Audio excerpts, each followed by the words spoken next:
Well, well, well. It's not nearly as bad as you think it is on Tuesdays, especially on Saturdays. What's up, Untethered Live? We're going to do the doohickey and the thingy and all this stuff. What are the humans doing?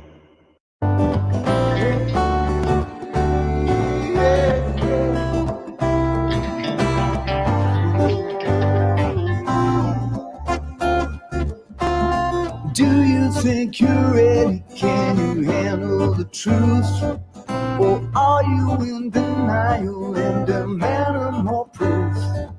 They demonstrate in real time how they're spinning you lies, but no one pays attention, no one opens their eyes. They walk around like zombies with their head in the mobiles, signaling their virtues with a pic on their profile. Yeah.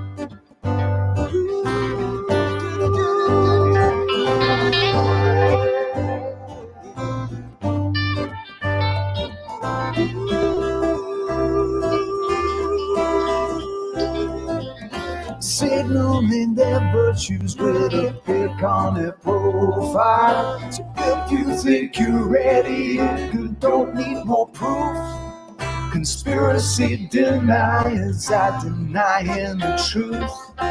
They fabricate our problems and pretend to provide the best solution, but we all know they lie. They lied about the weapons and they lied about health.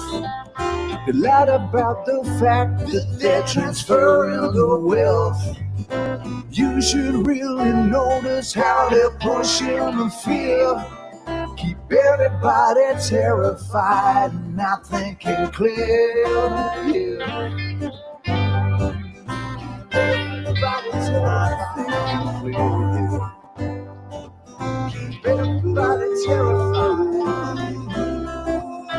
Yeah, can nothing. Keep everybody terrified and not thinking clear. When you do, you realize that this is a trick. It's getting really stupid now, they're taking the mic. Said, do you think you're ready? Can you handle the truth? Or are you in denial and demanding more proof? They demonstrate in real time how they're spelling you lies. But no one pays attention, no one opens their eyes. They walk around like zombies with their head in the mobiles, signaling their virtues with a pic on their profile. Yeah. Signaling their virtues on their profile. Hey. Good evening, ladies and gentlemen. Welcome to Sasquatch Shills for Sasquatch Shills, so you don't have to today. Yes, today. I have a gentleman backstage with me that does quite excellent videos. I'm actually really surprised he showed up because I'm not sure I would have showed up for me because I look like a hobo. But we've got Poopy Archeology backstage. What's up, bud? All right, Hey, so thanks for this having is me. the part of the show where you basically just tell everybody what your channel is about. Great. Yeah. So, hi. Yeah, this is Poopy Archeology. I'll go ahead and explain the name right now. I'm an archaeologist who studies fecal molecules, kind of as my day job. And I started to make videos about that, but no one watched them. So, I kind of branched into other things that I just am interested in. So, general archaeology, geology, human evolution, that sort of stuff. And yeah, but I kept the name. So a lot of the stuff really has nothing to do with poop, but Yeah, it kind of is something that is a conversation starter, maybe. So it certainly is. I've yeah, mentioned it to several people, and everybody immediately wants a link. Oh yeah, I'm talking to Poopy Archaeology tonight. What? yeah, You're doing what? Yeah, no, he's got a YouTube channel. He looks at the dank, dark, deep parts of the archaeology world and takes a look at it. And after dark, I've got ooh parts up. How do you feel about ooh parts? I'm sorry. Ooparts is what exactly? Out of place artifacts. Okay, tell me more, man. I am not familiar with this All term. right, so there are these things that have been found over the course of history that, for one reason or another, can't be explained, or can be if you understand how they came into being in the first place. There's a couple of things. I can't remember the name of them. They're like Keldesic balls, and they're like these little round spherules that are found in various places in South Africa that, for all the world, look like somebody carved something on them. But the general consensus it was created by a volcanic eruption under very specific conditions. It makes perfect little spheres, and then they get scratched in the general rumble of stuff. And some of them look like little Death Stars and little Battlestar Galacticas, but it's just random happenstance, is what they say. I can't remember the name of those little spheres, but there's also a thing called the Missouri Bell, which was reportedly retrieved from 173 feet deep while digging a well. The individual who took it out of a lump of clay himself, and then reported it to the local newspaper. Was like, we dug this up over there on Old Johnson's well, and there's no reason why there should be a brass bell that deep in the Americas. It doesn't make any sense. It's out of place. Or the London hammer. Have you heard of that one at all? No, these are all, but go ahead, please. There's a classic Stone Age hammer, Iron Age, early Iron Age, late Bronze Age hammer that is found in London, Texas, in a coal mine encased in coal. And it's still in Texas today. You can go look at it, and it still has a big chunk of coal on the end of the handle. And the handle is basically just gone, and the hammer itself is in the coal seam. And there are ways for these things to take place, but most of it would require some level of chicanery. Somebody's pulling somebody's leg. Yeah. Oh, yeah. No, yeah, that's the thing. I mean, like, so on one hand, when you go out in the field and you find something, the first step you have to do is figure out, like, is this a thing? Like, is this an artifact that a person made? You know, or is it like what you're saying with like that volcano? Is it something that just looks like some little trinket or something, but it's really a rock, you know? And I've had debates like out in the middle of nowhere in the desert where we're trying to keep it cool, but we're like, it's like, this is clearly, you know, an amulet. And another person saying, nope, like that is a rock. And, you know, you're trying to like, and whether if you leave it on the ground, it could be something that, you know, belongs in a museum, right? That's this precious thing. Right. But you first have to get the mindset of, is this even an artifact in the first place? Which I think is kind of getting at what you're saying. And with the pranks, that is definitely a possibility where people say there's, hey, we found this here, but they're just, you know, they're trolls from like 100 years ago. There was in England, I'm trying to remember the name off the top of my head. I'm not. What's that? Piltdown. The Piltdown man. Piltdown man. There you go.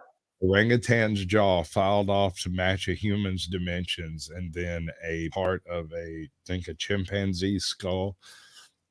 Yeah, it was like a Frankenstein. More valuable as a chimpanzee fossil than it was as a human fossil, because we actually don't have very many chimpanzee fossils, you know? Yeah, I know. And it was tried to be sold as like the missing link, right? It's literally like half person and half orangutan, or, you know, and right. Well, that's what they were trying to say, but because it was two different animals put together, and you got a pretty good turnout coming in here. Let me run through chat. Yeah, well, April Rain, she gets the gold tonight. We got 007, previous guest. He gets the silver. And TW gets the bronze. Welcome in. Y'all are our wieners. Ajot could be backstage, but she don't love me no more. We got Untethered Live. She's also a previous guest. So is Untethered Live. Mr. Samuel's in here. About half these people will probably subscribe. The other half will probably subscribe in a couple of weeks. Got Anti-At-Jack, ATL Transparency News. He's having a rough time of it up there in Atlanta. You got to give him some credit for fighting the hard fight, man. Got Oh, Kim yeah. Maple Syrup. Good to see you. I'm Zaxon's entered the chat. That's cool. Make stupid people famous. The year is $59.99. Is that how much it costs, bud? All right. So answer me this. You're sitting around one day studying your ancient poop, right? Yeah. When you decide to make a YouTube channel. Oh, hey, Orb Puff. I'm sorry. I missed you up there. My bad. Orby. Freaky Geek. Good to see you. Okay, so you're sitting there in your lab, wearing your little lab coat, doing your archaeology thing with your poop. You got your smelly fingers or whatever's going on. And you decide to make a YouTube video. What was that video? Yeah. This was the first video ever, right? That I made back 3 years ago or so. And it's not still on your channel, is it? No, it should still be there. It's called You may have it up. Hold on. I might have to jump ahead on part of the show here. I'm sorry. It's something about like Where did why did ancient people go to the bathroom? Yeah. bathroom? Where did ancient people go to the bathroom? That's the first one. It would be this one. Yeah, when I here. actually was like sticking to the name of the title. So before Sorry we about get that haircut. Oh, you're good, bud. You're good. This is the part. You see, part of the reason I like your channel is because I'm a bit of an archaeologist myself, but I call myself a YouTube paleontologist. You know about cars? Yes, I'm a paleontologist. Oh, it's okay. There's dynamite in this bag too. I am a paleontologist. I'm a paleontologist. Paleontologists study really old stuff. Like crackers. Because bad movies are funny. I absolutely. Oh, shit. I did it again. I absolutely love that bit. That's from Deary Off the Wall. It's on Amazon if anybody wants to go see it. And this is not just for you, bud. This is a bit I've been doing on YouTube since the beginning of the channel. It's just especially suited for tonight. I was going to say, like, yeah, it actually makes sense with this. It's a little too on the nose, isn't it? Exactly, yeah. But I can call it a YouTube paleontology because I go and dig up your first video and I show you how far you've come, because most people don't realize how much they've grown as a creator over the time they've been working at it. Yeah, man, I have purposely not revisited this one for some time. I know it's painful. Breathe, let's do it. Let's just do it. But it's cathartic. It'll help in the long run. You're not this person anymore.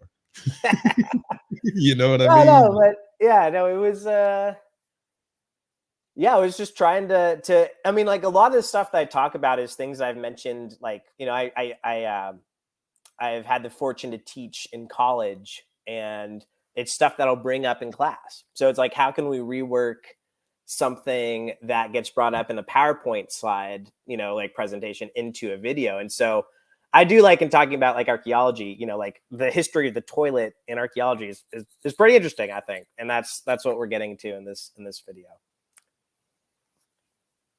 Agreed.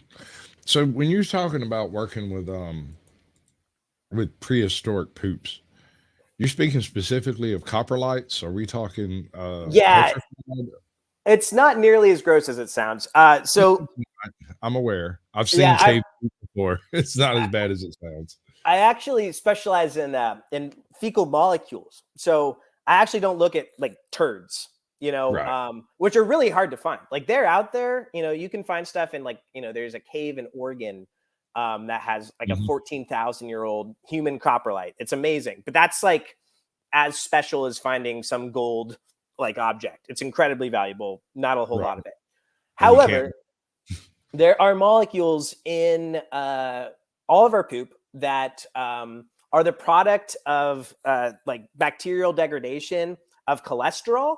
And so basically the bacteria in our gut get cholesterol and they eat the best parts of it. And what's left is this molecule called caprosenol, and bacteria don't want it because, like, basically the good stuff already got eaten, and it will just sit in nature for thousands of years, right? Where the rest of the turd, right, if or anything else, it goes away, right? It gets eaten by bacteria, but this stuff will just stick around for thousands of years. So I'm looking at like test tubes and like chemicals bubbling in a lab, that sort of stuff, to try to get these molecules to get out of like soil and dirt, and where we can quantify them. And we can say a lot about that. We can talk about changes in human population by the amount of people like pooping. Like, so like Yes. if there's a lot of these molecules there, it means there's a lot of people taking a dump, right? It can't be explained by just one person having a bad burrito or something. That So totally checks out. yeah, right. I'm sure some people contribute more than others. But Yeah. So that's kind of what I'm doing. It's not literally poop. And so so I just kind of start off talking about the stuff I know most about. But again, no one really watched those videos, so I'm like, okay, let's talk about some more general stuff, and that's kind of where we're at now. It wasn't completely unwatched. I mean, it got 1,000 views. Oh, for sure. Yeah. It just, like, I'm not sure, like, how many people are really I like might be seeking looking at that the out. wrong one. Hold on. Let me look at the right one. Let me make sure I'm actually looking at the right one. Yeah, no, 1,200 views, 3 years. I mean, that for a first video, dude, that's amazing. I'm not sure I've seen one quite that high for a first video. Even NC Tyrant Hunter's first video wasn't that high, and he's got like 200,000 subs now. Damn. Well, we're going back. There you have it, man. So what you're telling me is the entire earth, everywhere that animals poop, there is this component of that poop that is unaffected by time, weather, or space. If we're just doing the simplest senses, yes. I mean, of course, nothing's that simple. It does degrade, but it degrades last. So it's like, if you're like, at like Thanksgiving dinner or something, like you'll have an aunt that brings like some weird bean marshmallow thing that no one wants. Right. And everyone's eating everything else. Maybe you get desperate and you're really hungry and you have some of that, but it's the one that sticks around longest. So okay, I got you. So in a biological sense, it lasts the longest period. It's not that it's immutable, but it is the most resistant to change. Right. It's like, if bacteria have any other option, they're probably going to eat some other molecule. But if they could hold their nose, they would do it and eat this stuff if it came to it, if they had noses. That's right. But life will find a way. Yeah, exactly. Right. But you hope that they don't. And when this stuff gets into things like lakes, and it can get kind of locked away in places where there's no more oxygen in the ground. And in that case, right.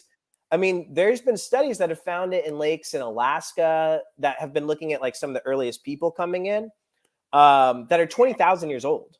And so that is something that is part of poop that lasted for 20,000 years, which I think is pretty incredible. That's incredible. Now, it's really cold up there. It's kind of like in a frigid frozen lake. So Alaska kind of is the place where it would last 20,000 years. I don't think it would last 20,000 years where you are down, in the South there, but you get the idea. Yeah, I get it. So like Florida is probably full of poop slurry, whereas Alaska is full of poop ice cubes. Yeah, in a sense, like permafrost, that sort of stuff. Yeah. But I shouldn't discount like all of the Southeast. I did a study at Cahokia, which is in Southern Illinois. Yeah, I know a lot about Cahokia. I actually did a term paper on it. And a bunch of like it's hard to explain to people what Cahokia was before we showed up and just kind of ruined the whole show. It was an early Native American super city, kind of like a megalopolis, but different, not like you would see the way we would do it. These were all transient type housing that it would have a population that would occupy between 100,000 and 400,000, depending upon the time of year and who all was in town at the time. It certainly was like a destination, right? Where you went, but you didn't live there. Well, there were definitely people who lived there, and a lot of the mounds are residential.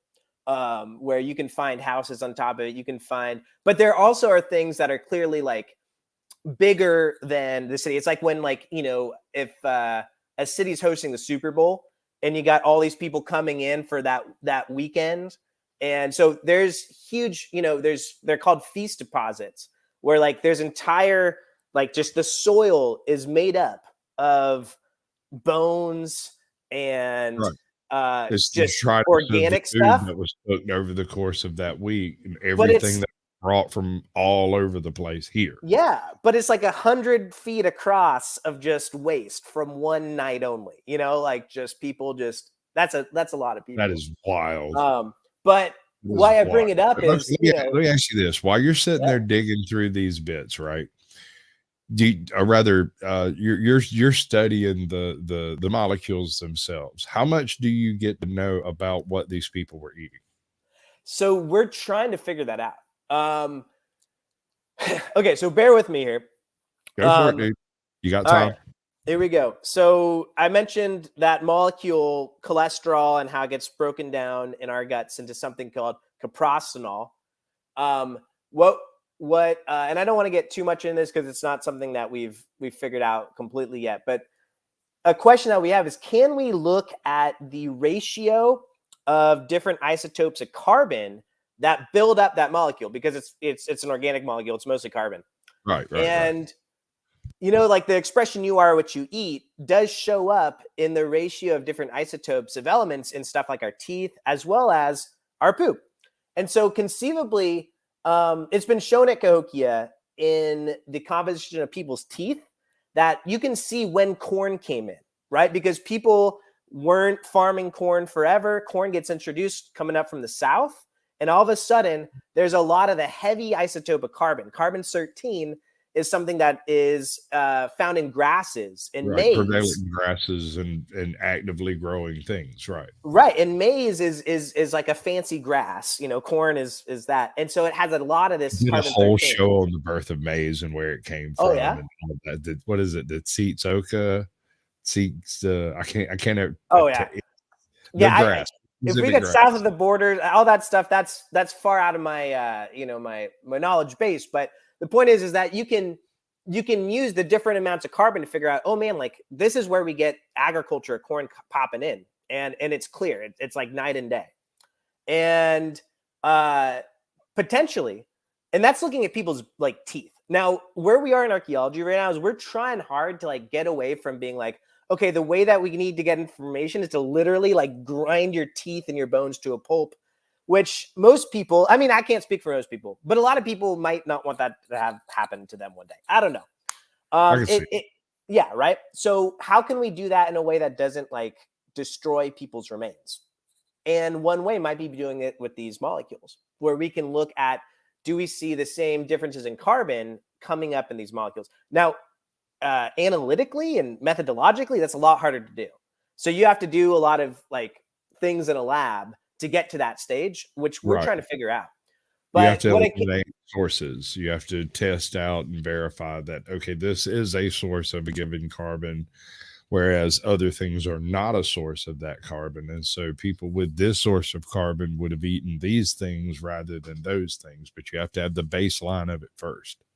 And then to get it down to the level of, microscopic trace amounts of poop, it's just, there's so little of it there, right? Whereas if you have a tooth, there's a lot you have to work with. You sneeze and some of that powder blows away, you grind down some more. But with this stuff, I mean, like the amount that we're finding is on the order of nanograms per gram.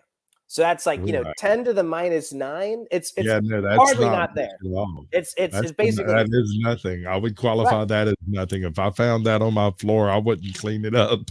But you can find like double nothing, right? You can find like 20 nanograms versus 10 nanograms. And that's a big difference on that scale. A split order of magnitude. That makes sense. Right. But again, it's you're talking about nothing compared to nothing. But so anyway, so it's complicated. One thing we have realized, we did that study at Cahokia, and we made a population reconstruction. So we said, all right, we've got a lot of this material, a lot of these poop molecules. That's when we expect those people. And you can see the fecal molecules go away.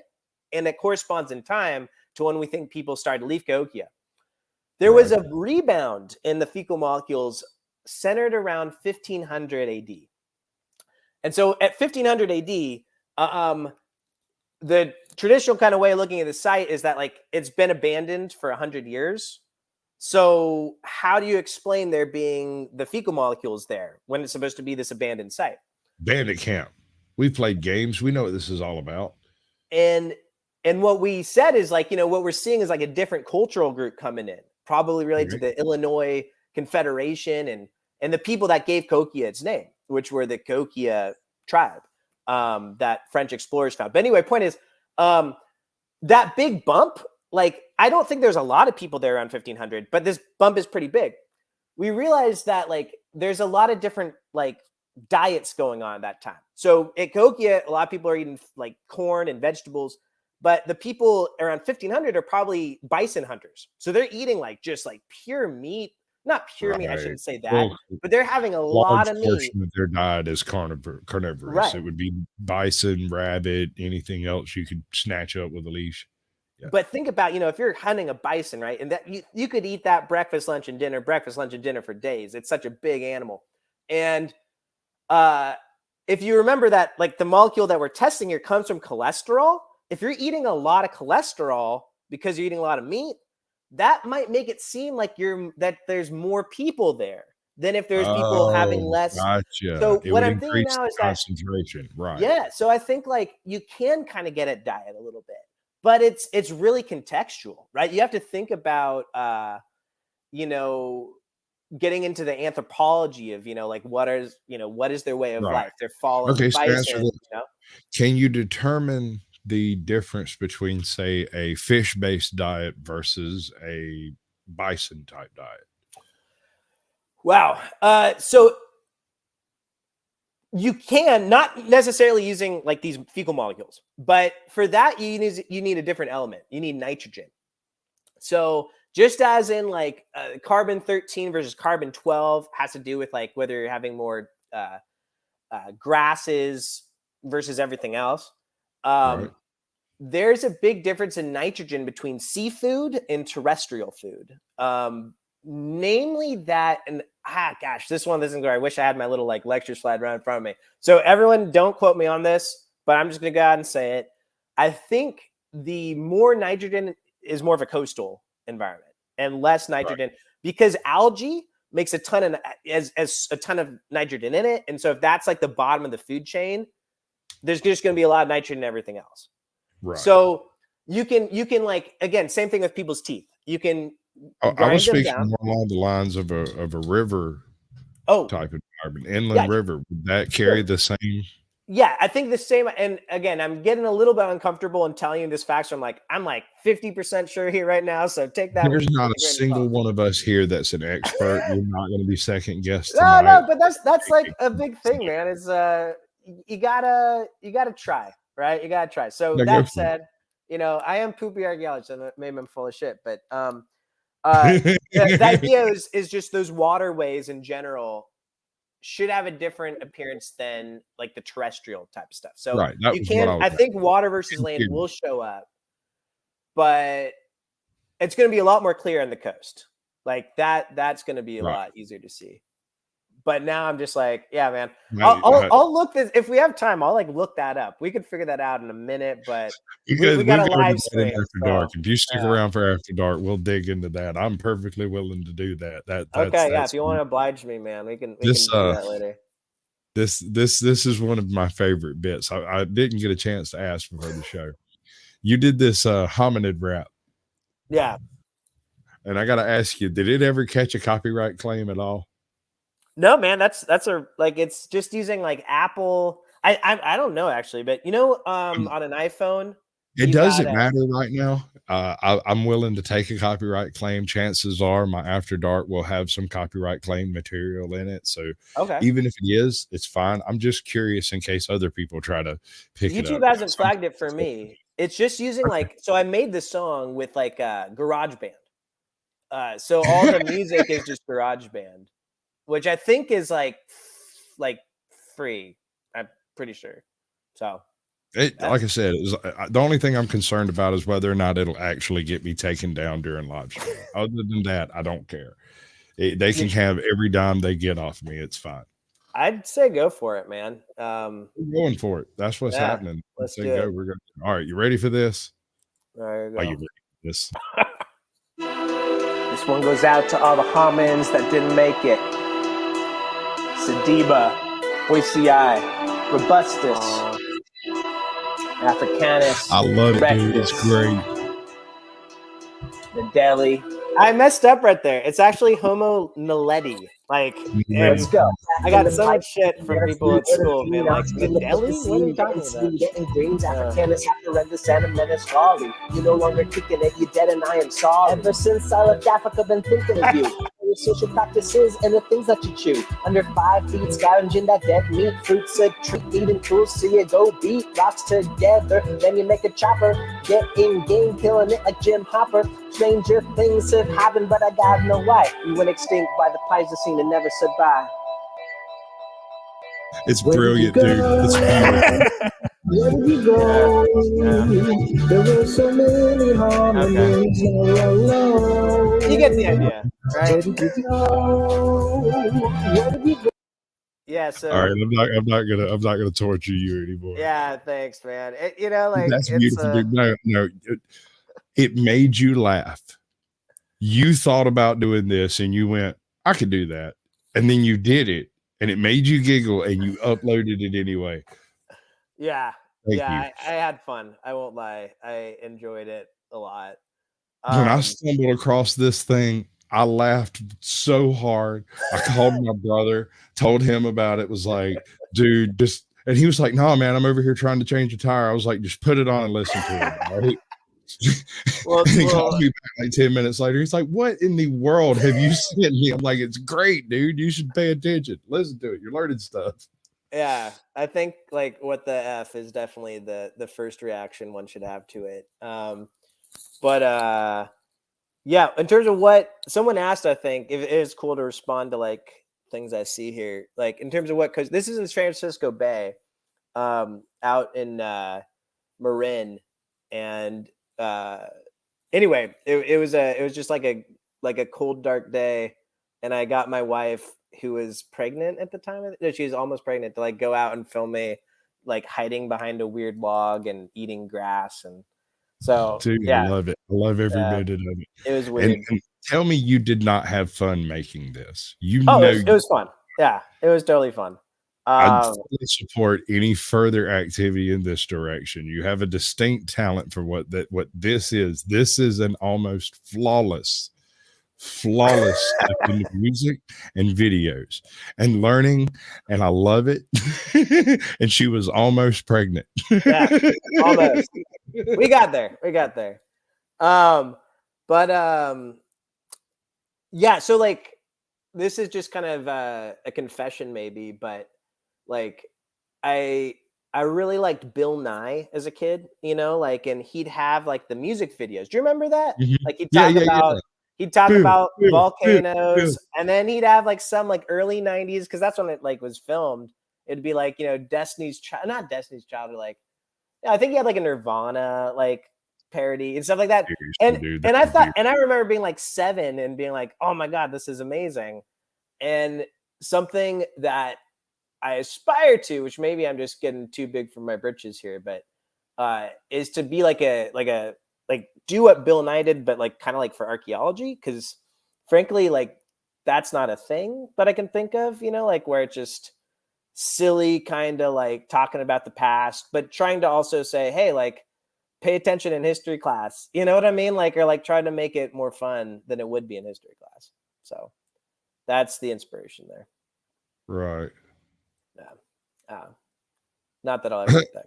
Why does it keep doing this? Yes, the stream ended 2 hours ago. I was going to use it, but you suck because you don't like me anymore. I've really got to work on this. I've got this channel that I use as a space saver for some other crap for later, right? That I haven't gotten to doing yet. It's going to be like my Instagram, my Cash App, my PayPal, all that silly crap goes in the window right below me. And the guy who operates the other channel ends at about 8:30 for some reason. And he'll start up another stream in a minute, but it's right in the middle of my show, and it happens every freaking time. It drives me crazy because I end up with some random stuff over there in the corner. Oh, okay. Yeah, that would be annoying. Yeah. Uh, So we're going to put Samuel the Infamous over there, and I'm going to try to get him in here in the next week or so. Sweet. Which, for those of y'all who know or don't know, I was over yonder having a chat with them up until like literally seconds before we got together over here. All right. So, hypothetically speaking, through your study of the molecules in question, can you determine how old a given poop is, or is it determined by how long it's been exposed? Yeah. So, I mean, like the main way that we do it is carbon dating.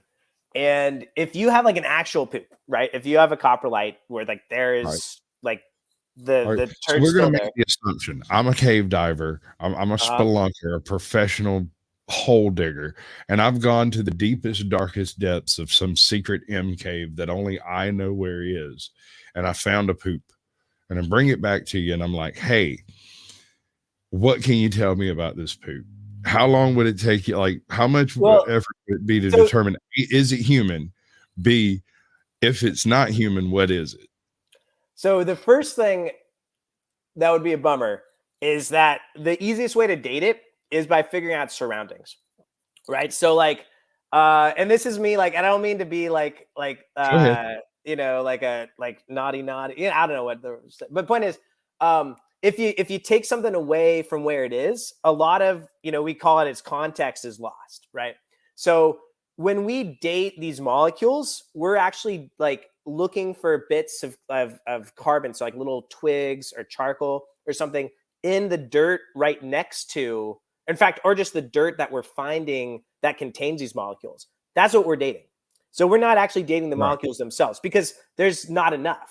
Like it just, there's only, as I told you, like just like it's hardly there. So you need something bigger to date. So what we did to get the stuff at Cahokia, for example, is taking sediment cores where you go out on a boat to the middle of the lake where we are looking for this. The idea is that these molecules are going to collect somewhere. So you look for a low point on the land, like a lake or a pond, and you go to like yeah, exactly. So you go to the middle of the lake, you put out, you know, a coring device, which is a big like tube. Yes. And a big tube, just like drilling a well. And it sucks up. And the important thing is it keeps the stratigraphy, which I'm trying to get my hands right because it's flipped for me. There you go. I know. Yeah, right. I was like, I can't get it. You get used to that. There it is, right there. Just takes a little while. Yeah, you need to keep that intact, right? Because up means young, old means down means old. And and then you can get a couple, let's say you find a twig here and some charcoal there. The twig is 2,000 years old. The charcoal is 5,000 years old. And then you can say, okay, well, let's make an age model where like, what's the distance between these two? If it's got to be in that. That's 1,000 feet or 1,000 years per foot, right? So that's how we date it. And now again, if you find an actual like turd in a cave, again, first thing is don't touch it. Don't touch it. Please don't touch it. And then you can go out and if there's enough material there, you could carbon date the actual turd, right? But for the stuff I'm talking about, you need something else. That's some mass spectrometry type stuff. Yeah, it's amazing. We're getting better, you know. I had a buddy of mine who worked in a mass spectrometry. I'm not saying that right. Spectrometry lab. Yeah, you did it. Yeah, lab. Nice. And he would come home with all kinds of this paperwork. He'd be like, guess how old this is, guess how old that is. And he'd just show me some random bit of bark or maybe like, this is 14,000 years old. And I'll be like, why do you know this? Like, it's crazy. I don't know. It blows my mind, man. It blows my mind. No, he was a lab tech. He's still a lab tech wherever he's at. Where are they? Are you like looking for your friend right now? Hey, dude, you never know, man. Welch's live will pop up behind me at any second and ask me if I'm feeling anxious. Okay. He's one of those guys, but gotta love him to death. I do. Okay. I forgot to do did I do it? I didn't do it. I didn't do it in here. I forgot to do the poll. What should the poll be?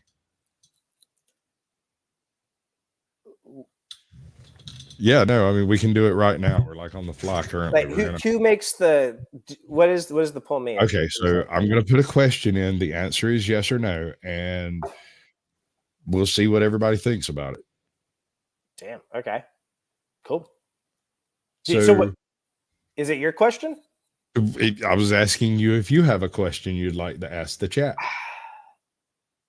I do not. In the interest of Okay. keeping it going, let's No, let you do we're it here. good. We're good. We're gonna see if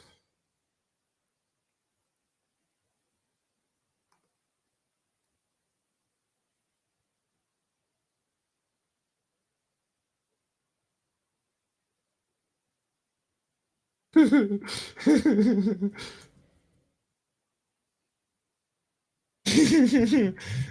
no point in being too serious about any of it, right? Is this a responsible use of our time? Wait, how do I see it? Where is it? It's not going to show up in StreamYard Oh, because it's gotcha. specifically It's on YouTube. YouTube. For sure. I'm operating on a laptop and I have about 14 windows open making all of this happen, Captain. Yeah. So I guess the question is generally is studying poop a responsible use of humans' time? Okay. Or That's a good talking question, about man. the study of poop? I think so. Ah. And I'll tell you why. I'll tell you exactly why I think the study of poop is paramount. I think if you look into the detritus of the old world versus the detritus of the new world, you'll find a central theme that is different between the two. In the old world, people tended to stay put unless something forced them from one area to another or lured them from one area to another, be it resources, better trade, more money, whatever, better food. In the new world, the tendency was not to move because of a lack of food or move because of access to better food, but because that was part of the lifestyle since the beginning. In the new world, you had vast continent-sized food forests and entire plains that had been managed by the natives to promote the types of foods they preferred or found it easy to hunt. They had vast works that were built upon year after year over time, rather than being constructed over the course of 12 years or 15 years. Some of their structures were added to over the course of generations. And some of these things are almost as magnificent as the old world structures that were built with the intention of housing people. Right. So take some of the shell mines, the shell mid mounds on the East Coast. Some of these things are 9,000-10,000 years old. There's been people here shucking oysters since the dawn of time, as far as the new world's concerned. Yeah, no. If you look, I mean, like, there's a lot that you brought up there, man. So I'm gonna try to Sorry, keep up I with have it. a bit of a shotgun scatterbrain. No. So I mean, if we're talking about food, which again, like, where we're at figuring out what people ate just off of these fecal molecules, we can't get like that level of detail.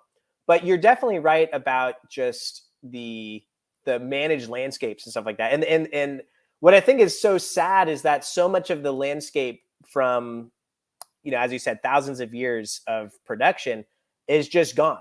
And the hardest part is that, probably most people would never recognize it was there in the first place, because it's so different from what, the kind of.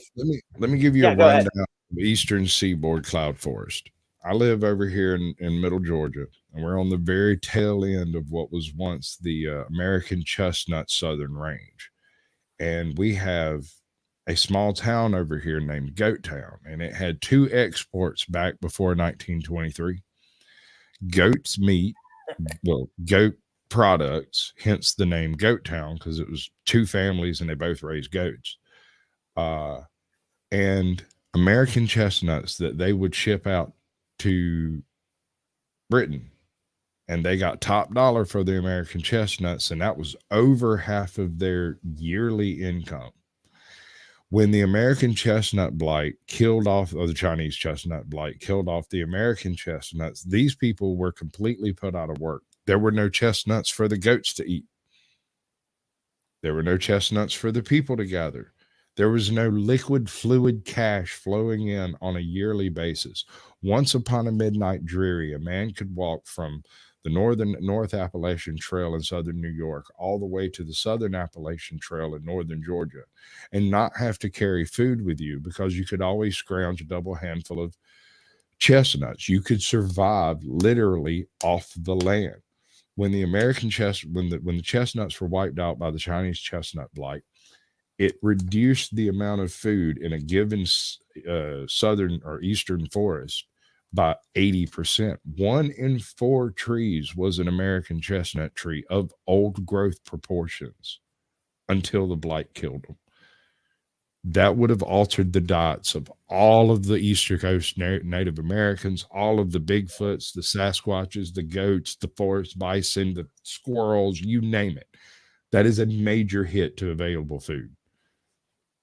Yeah, no, absolutely. And I think one of the things that archaeology can like have something to say about this is that, you know, there's an idea called traditional ecological knowledge, you know, TEK. And it's this idea that to kind of get things right in an area, it's best to understand how they were figured out by the people who've been there the longest, right? And so like the way, like the American system as it isn't even really maybe 300 years old, give or take, depending on where you want to draw the starting point of like, you know, where we are as a country now, which is such a small fraction of the history of the land, right?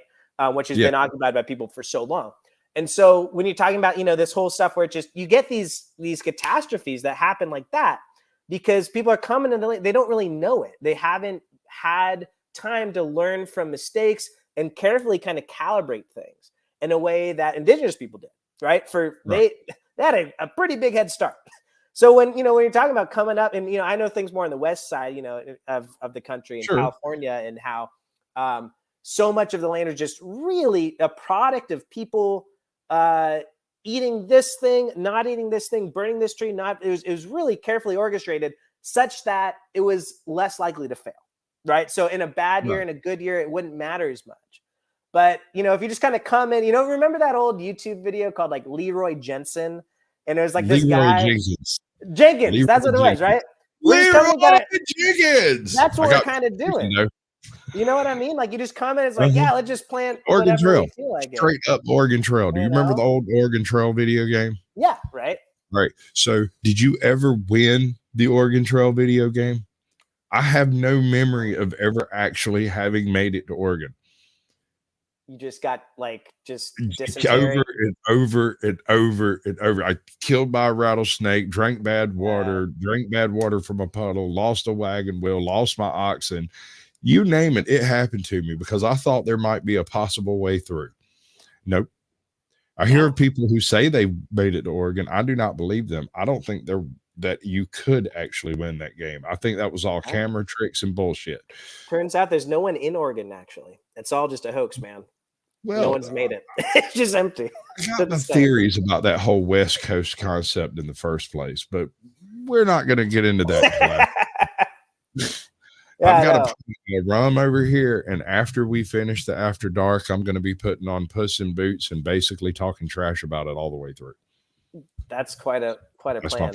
That's the after dark bit. You don't have to stick around for all of this. Whenever the show ends, you'll definitely know the show is over.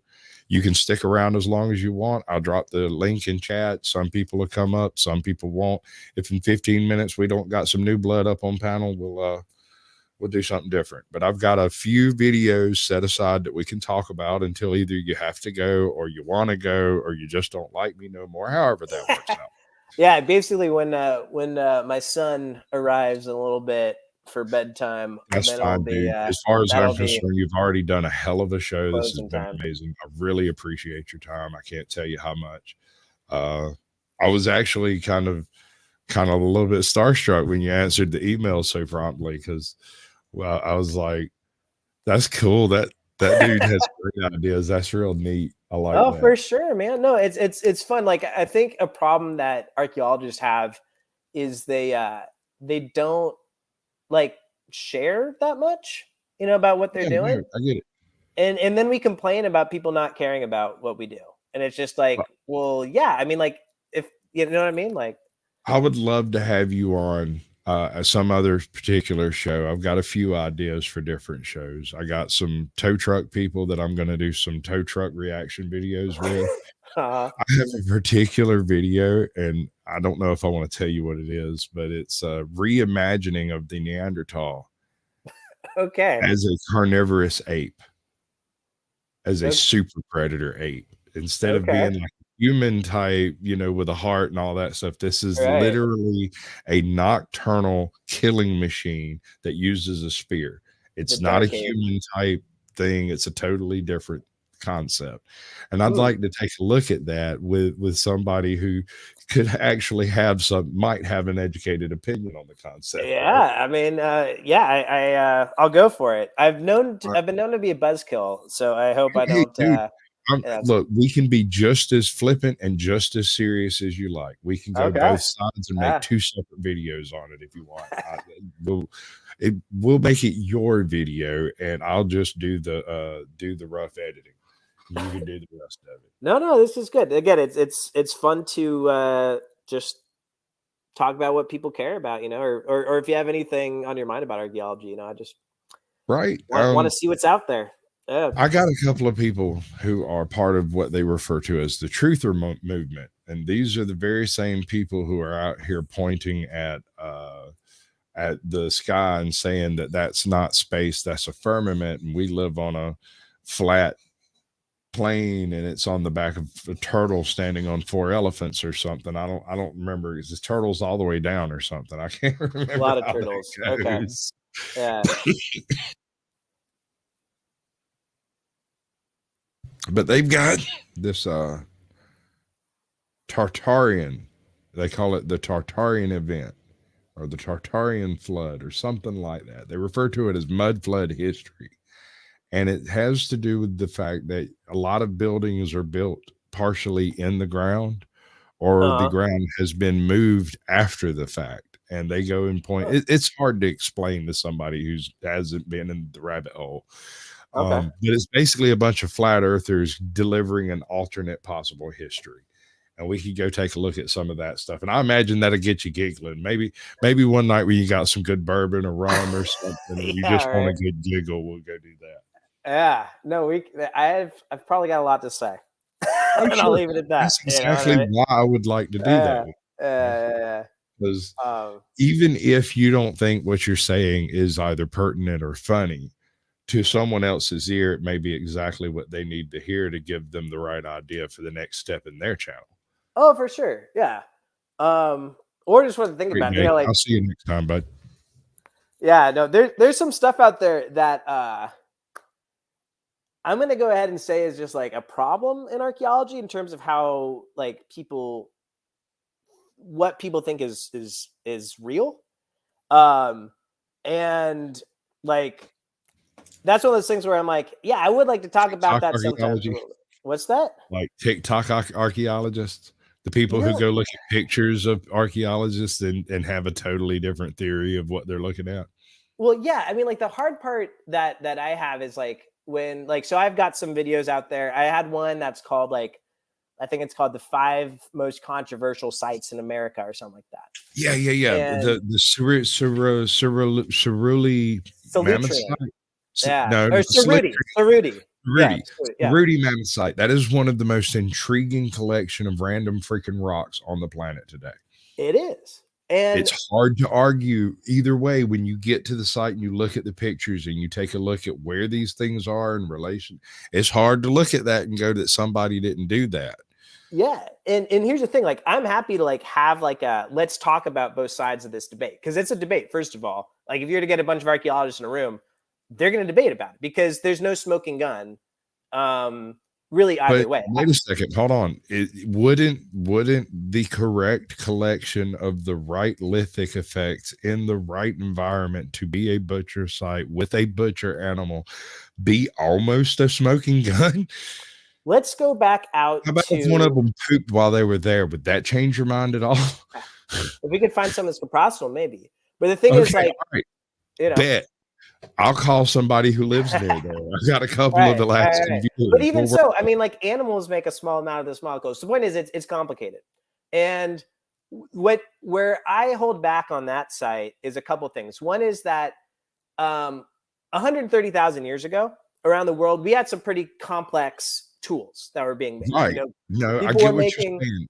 But it would also point towards the idea of it being not necessarily a modern human and the complicated tools that they're using, but more of a primitive human and their less lithically advanced technologies. That's definitely a possibility. But what I'm trying to say here is that to a smoking gun, if you were to find like an Acheulean hand axe there, we wouldn't be having this conversation. I'd say that there are people here 130,000 years ago, and I'm dead sure of it.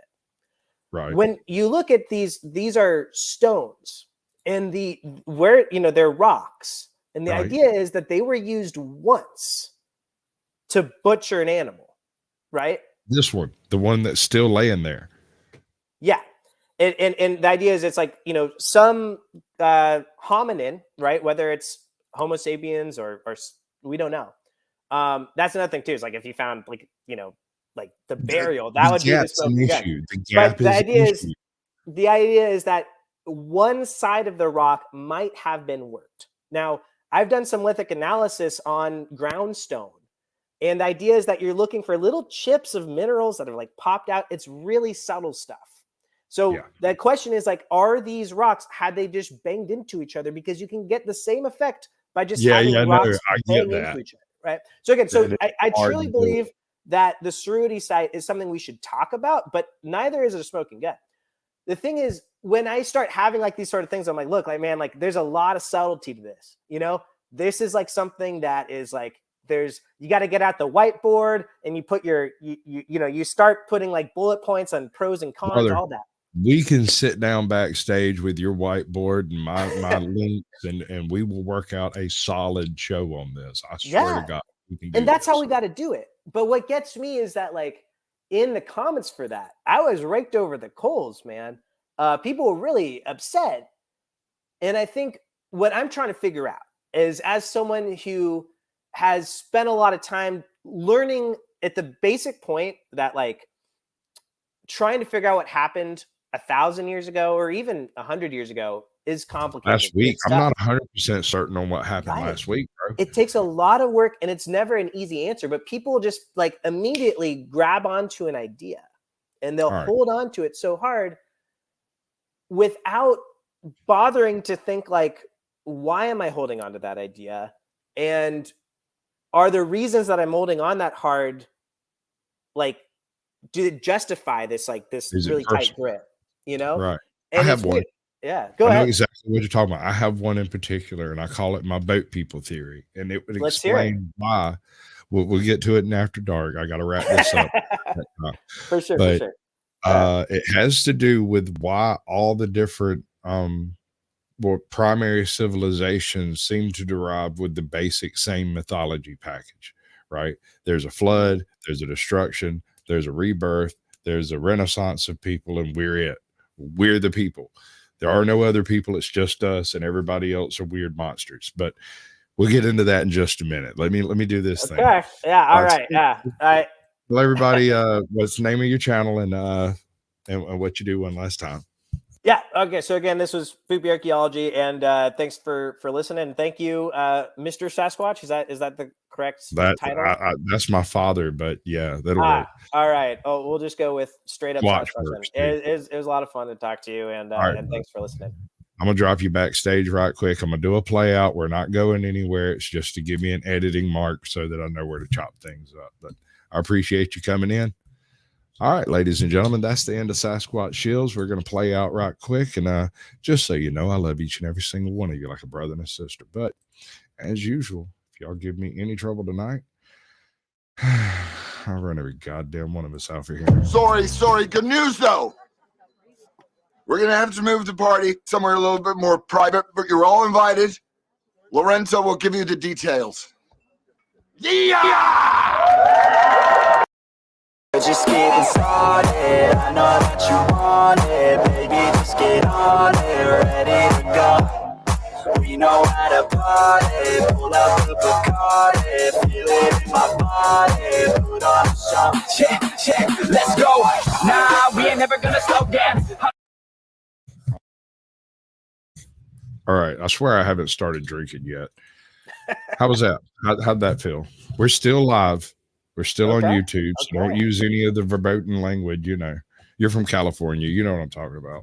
Yeah, I'll stay tight-lipped. No, that was and fun. anytime you get ready, you can just get up and walk out. I've dropped the link in the chat. ATL is probably going to come over and be rude, but just understand when he starts eating his chips, that just means he's working on all 8 cylinders. It's like the cat's purr. Sounds good, man. Thanks for the warning. Yes, sir.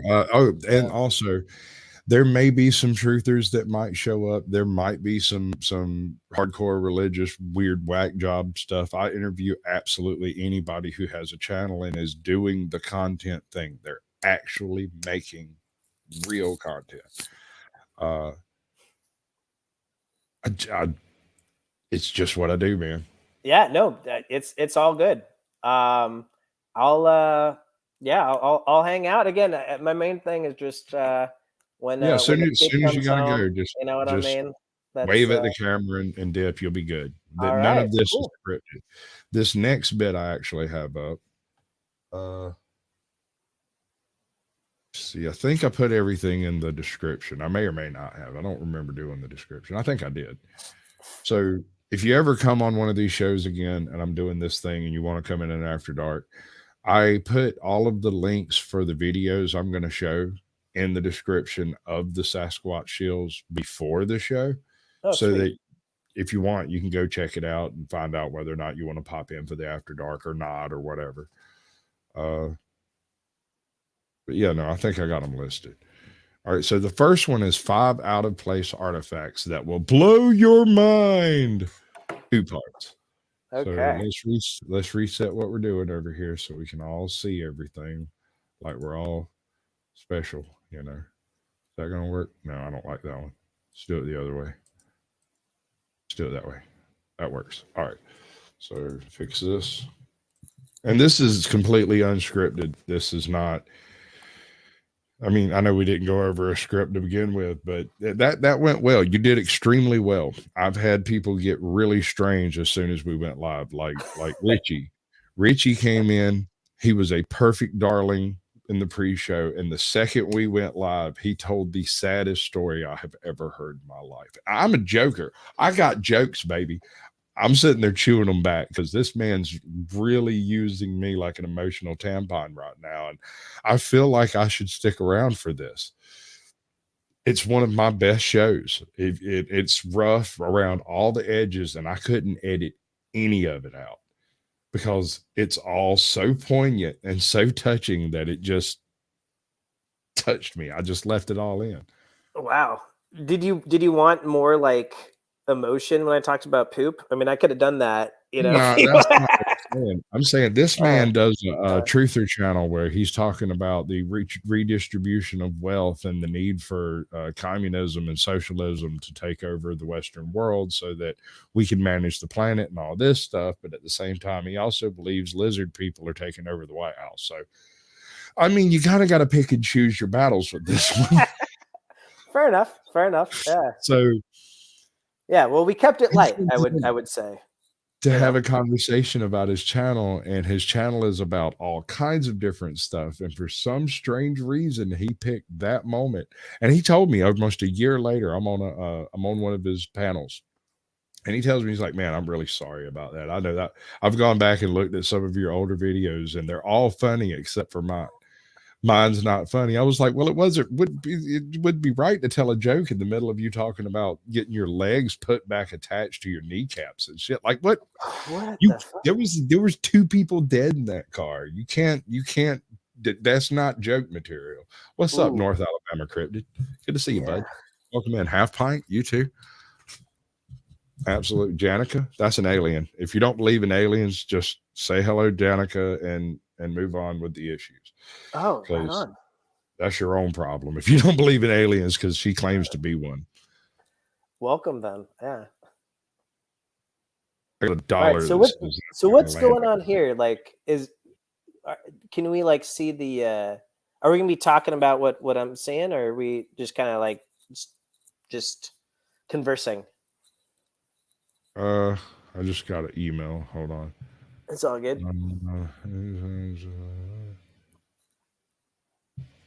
Okay, yeah, right after the live, I got another 45 minutes or so, and homie's going to be dipping out sometime during that. Mr. Poopy himself. I probably shouldn't call you Poopy. That's fine. Yeah. Really? I mean, Okay. it's my whole thing. It's my stick. Okay. All right. All right. All right. It's just gonna have to feel weird then. But that was from one of the viewers. I asked to come talk to me about getting a helping me with some future live streams on modding, because he was over here pulling boss mod territory. What in the world? And I sent that email almost 2 days ago, and it just came back that it failed just now. Wild. I'm pausing this. We're going to get rid of that. Let's see. We're going to... Ow. Try to move you just a hair. Damn it. That was too much. Yeah, No. that's quite the hair. There we go. Yeah. Okay. Anyway. So the Fastos disc. Yeah, I've seen that thing actually. Have you ever actually handled one? Oh no! I mean that thing is. I think there's only one of them. In high school, I had a really weird science teacher who had a 3D printed type, but wasn't actually 3D printed. Someone made it for him. Huh. Somehow they got a cast or they carved it or something, but he had an alabaster rock that had been dremeled or carved out as the Fastos disc. Wow. And so I've been able to sit down and study what I was told is a faithful copy of it, and actually dig my fingers around in it and stuff. Yeah, it's beautiful, right? It was really cool. Yeah. No, it's. I don't know much about it off the top of my head, to be honest. Right. Okay. Right. So the thought is, in general terms, there are two schools of thought on the Fastos disc. Most legitimate archaeology looks at it and says this is clearly a game board, perhaps a multi-game board. The reason you can't decipher it with typical linguistics might be because it's not a language. Mm-hmm.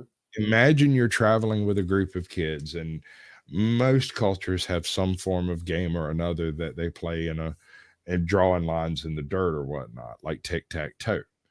This would be a travel kit of game boards for people to play while traveling. So you could stop at any given location, set down the board, roll some bones, and make your moves. And it might not be that it's a single game. Hello, Criminalized for being family. Welcome back. That's another previous guest. I love this. You're supposed to be modded, so you can drop your link. Let me see. No. Add as moderator. Yep. Super. So drop your link as soon as you pop back in. And if you show up in chat in the future, you'll catch a moderator status, so you can drop your link anytime you happen to pop up in a live chat. Cool. Until I run out of moderator spots, and then I'll go through and filter it again. So there's that. The other theory is that the Fastos disc represents possibly like a marine manifest. That's why it can't be translated as a language or part of a language, is because it's not a language. It's merely a method of counting and allotting things, and it's not intended to be read like a language. It's intended to be looked at like a book sheet, right? So these things aren't necessarily numbers and letters, but numbers and representative pictograms of things that are there. And so in some of the images, you can see fish, you can see wheat, you can see grains, you can see people doing different things. And these symbols may be representative of that resource or commodity being shipped. The argument against that, however, is we've never found another one. Right. Yeah, it's So pretty. it wasn't in common use Yeah. if it was in use. Mm-hmm. So I prefer the game board concept. Huh. That makes Yeah. more sense to me. You know, it's something that I'm obviously gonna have to read up a little bit more of. But when I see No, these these things, are live. You're live. We're live. Hi. You're a previous guest. You can come up. The link's up there if you want. It should be pinned in the top of the comments. No, this is not comments. This is live. Gotcha. I guess what I'm trying to say is, like, before I really start talking, you know, like I would feel more comfortable if I like actually just kind of figured it out more, you know, because like what I can tell you is my reaction. I'm not asking you to solve the mystery of the face-to stuff, bro. I'm just asking what you think. Yeah. When I see something like this that's so intricate, and do we know its age? Do you know like what it's been dated to? So that's my other question. That's a bit of a clusterfuck, actually. It was picked up out of a shipwreck off of the Greek coast, but it was not in the ship. And this is what throws everyone. It was factually found under part of the ship, but it's unknown how it got under part of the ship. The ship was from around 1100 BC, if I remember properly. So it's very old, but it is not, it's Bronze Age old, not Stone Age old. Gotcha. Yeah, I mean, when I see something that is, you know, as you say, Bronze Age, you know, to do this level of work, you know, it probably has some, if not function, you know, some societal importance, right? You know, like if people are spending this much time doing this really intricate thing, because 4,000 years ago is when we're starting to get time for people to really have the time to do this sort of stuff, right? Specialization is taken into place enough so that people have leisure time to an extent. Exactly. So, I mean, with something so sophisticated and, you know, detailed, I would imagine that it's pretty important, whatever it was. Now, I really can't speak to its function. And I think, like, I kind of got to have that, like, that just humility, you know what I mean? To just kind of be like, look, man, like you could probably spend your career trying to figure that out, you know? And like, you know, it always is going to come back to some situation like the Antikythera mechanism, right? Right. Okay. We have this bit of technology. We know that certain people previous to a given date were talking about various cogs, gears, designs of various things. They were working on various types of clocks, typically involving the weight of water or sand. And they were attempting to use brass balls and whatnot as time metering devices. And all of these things would have involved using the same mechanisms that are in the Antikythera mechanism. Gotcha. But what it appears to be is a purely artistic and superfluous measuring of multiple night sky functions. It might be useful for very, very long voyages, but it wouldn't really be useful in a year-to-year kind of context. It would let you know, based on where the moon, the Pleiades, and the North Star is, what time of year it is, but it wasn't accurate enough to set your clock by or anything like that.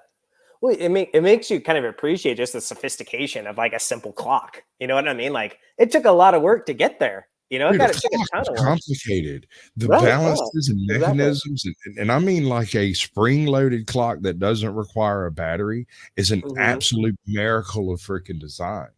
Any of the tiniest pieces of that thing gets out of whack and the damn thing don't work for what it's designed to do.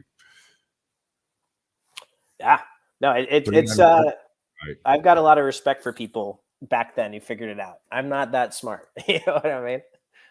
Right. I hate a lot of the hieroglyph references from the Serapeum, where they've got like the supposed UFO and the helicopter and the hovercraft. Yeah, I saw that for a second.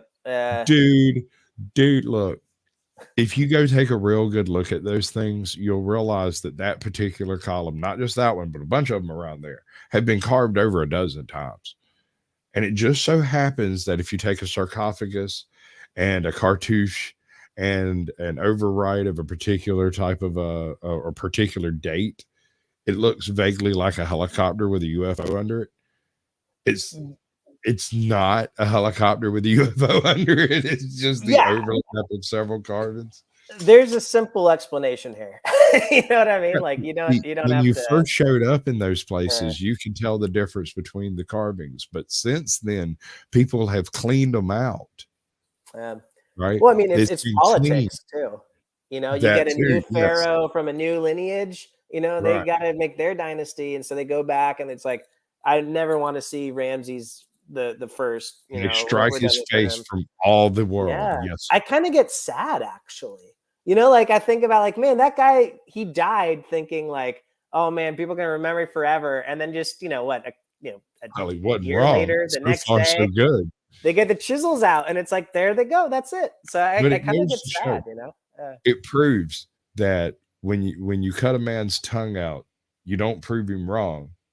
You prove you're afraid of what he's going to say. Yeah, and a whole lot of that. That sticks it in history better than anything else. Barbara Streisand affects time 1,000 years. Oh yeah, no, I know what you're talking about. I'm sorry, man. Again, I'm trying to keep up with you here. Yeah, that's right. The trying to the irony of saying one trying thing, to hide trying it, to hide making it. it more famous, infamous, maybe. I think the way to go is to do a pyramid. What's that? And I don't know how much you know about the Pacific Coast as far as like middle California. Say, actually, we can go a little further north. Say the Catalina Islands south to South America. That whole subtropical to subtropical range. Say about Chile, right? There are a series of sites. There are a series of sites from Peru up through northern Chile and maybe a little bit further north into like western Bolivia, right? All of these are West Coast Pacific oriented sites. And these sites have a particular type of pottery that have been found in 2 locations on Earth. One of which is northern Japan, just south of the Ainu enclave on the northern island. The other location is in Peru, and they use a lot of the same designs and motifs, but more importantly, the actual manufacture and making of the pot is identical. The art is similar. It's not the same. It's very, very similar, but the physical construction of the material made into a pot was assembled in an identical fashion 6,000 miles away from each other and about 200 years apart. Is this more likely to be a coincidence, or is it possible that a handful of Japanese people made it that far south? Or well, it would have to be that far south. Yeah. Well, I'll tell you this. I haven't heard that. So, you know what I mean? Like I'm gonna dig it up. What I can say is that like with ceramics, you can do a pretty good job at saying where it's from. As you mentioned, the iconography is more interpretive. You know, it's a little more subjective, right? So, but when you're looking at, you can source looking at like trace elements and saying, okay, like this pottery came from this clay source, right? The pottery came from a local clay source in Peru, but the methods of making the pottery are identical as far as we can tell. Now, there may be some small differences that testing doesn't show, but the way the ink was put onto the bowl, it's actually like a lead-based sort of like a titanium dioxide mix where they ground it up and made a paste out of it and then painted it onto the wet clay before it was fired. And then they went back and painted on a glaze paint over the top of it. This methodology is fairly common, but the type of clay used in the manufacture of it Is not local. doing it as far as we can. Gotcha. So this is an interesting point, and I'd like to talk about it. So within this specific example, I can't say a whole lot, but the question of like, is it possible that it is a coincidence? The more I study archaeology, the more I've been like, there are a lot of instances of that kind of convergent evolution, right? Where, and so Convergent thought processes, yes, exactly. Where, so like, if you look at the bow and arrow, so the bow and arrow was invented independently in multiple places at different times. So you can find an arrowhead from, let's say, Georgia, and it might look exactly identical to an arrowhead in Australia or in Tanzania, right? because it used the same lithic technology to make it, therefore it would come out looking similar. And so people can, independently come to the same ideas 10,000 miles apart, and it happens a lot. And I think the reason that is because, the world is big, but the things that we have to work with aren't that dissimilar. So our material, it's like if you're in a kitchen and you have 10 different ingredients, there's a good chance that people are going to actually make the same thing, right? The same general, right. I got because it's like what they got to work with. So again, with this example, I don't know enough about that to say one way or another, but I would not be surprised. Here's why I bring it up. Yeah, let me lay this one on you. Mm-hmm. Okay, so you have an example like this where there is a similar technology shared across a vast space and a significant amount of time. We're talking a couple of 300 years, 400 years maybe. Using the same technique and the same method with the same type of paint. Okay, all of that could be coincidentally redone, within a narrow time frame. There's no reason not. I like the idea of sea gypsies. You want to know how a culture could survive an ice age that completely wiped anything that was before it off of the map, exterminating it to the root and stem, would be to live on boats. And sea gypsies have been in existence, as far as we can tell, pretty much since the invention of the boat. As soon as monkeys figured out sticks float, some monkey climbed on the boat and left. So my theory goes like this. And hypothesis, I apologize, I misused a word. My hypothesis goes like this. The existence of sea gypsies are extant and known by most of your pre-Bronze Age societies on most coasts. That these people circumnavigated the globe as an independent historical referent from ours. Our only referent to that existence is as witnesses from the shore. And we receive these down through the ages as a mixture of myths in all of our primary cultures and the stories of civilization bringers coming from the sea, or the story of Atlantis, Mu, Lemuria, whatever. These are not places, but a culture that existed on the ocean as a separate entity, and that was semi-unified in their type of existence, right? So the first bulwark to this type of lifestyle shows up at the beginning of the Bronze Age collapse, when the sea people show up. Suddenly you have city-states that have put together navies, and various navies that have allied together and are covering each other's territory.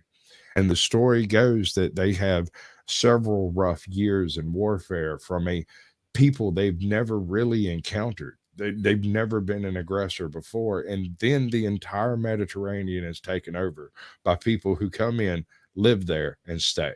They are now the Mediterraneans. This is the invasion of the sea peoples, which were literally sea gypsies by this hypothesis. This is the end of the sea gypsy existence in the Atlantic. And a few hundred years later, you have a similar end that takes place in the Pacific and Indian Oceans by simple city statism. The concept of navies becomes a thing, and the ability of people to just sail by becomes reduced. Places to come in safely become reduced because you're not one of us, because you're not our religion, you're not, it's different people, different cultures. Add to that an ice age, the little mini ice age right there at the end at the very early Iron Age, and you have a perfect storm to eradicate sea peoples. They would have no real safe harbors to sail into. They would have been marked as verboten in virtually every harbor from northern Sahara all the way through to eastern China. I mean, even Japan may have encountered some of these people, and they have their own city-state mechanism that would have shut it down. The only place these people seem to still exist on the globe today is in southern Thailand, around Sri Lanka. There is what's called a wild boating population that are feral, undocumented people who do not take part in any nation's iconography. Are these the same people? No. I'm saying a culture like that could have survived the Ice Age, but not the Bronze Age collapse. So there's a lot in there. Yes or no? I've been cooking this one up for about 20 years. So don't feel bad if you feel overwhelmed by it. What I will begin with is my agreement that boats and coastal migrations are important all over the world. I particularly favor the, it's called the Kelp Highway hypothesis, the idea that the first people coming to America that's from the Yeoman theory, right? Are that actually ties into the pots I was mentioning earlier. The Yeomans are the ones who made that pottery. Now the thing is, I don't think it was fast enough, nor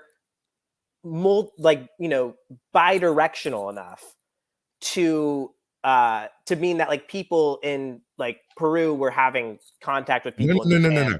I'm talking about a one-time deposit of a group of people from somewhere in the northern region of Korea / Japan, that culture, that group, general, because it wasn't exactly the same, but it's a very similar method. If the Yeoman, let's hypothetically, now I don't want to hang a, let's say if these people were seafarers, they wouldn't have to necessarily go to Peru. They could simply teach one of these boat people to make this type of pot. They could watch it, observe, learn how to do it, and then later teach someone else to make that with this type of clay. You've got this stuff, you can make these types of pots. So yeah, and again with the Kelp Highway thing too, the way that I understand it is that it's not so specific to where we can pinpoint a culture, right? And we can pinpoint that's like, I'm not necessarily ready to get that. No, I'm not trying to say anything specific. What I'm saying is, in general, I don't see a reason why a culture that could exist separate from the land 90% of the time couldn't have carried the myths from whatever proto-civilizations were existing on the edges of the pre-Ice Age, or rather not pre-Ice Age, but the Ice Age. These individuals could carry information from pre-Ice Age to post-Ice Age without necessarily losing the cultural cohesiveness of it. But I don't think these people could carry those same myths from the pre-Bronze Age collapse to post-Bronze Age collapse, because whatever happened there also affected several different cultures around the world in the same following years. They, like, even China reports being invaded around the same, like the port cities report people just showing up out of the ocean and chopping folks up for no explicable reason.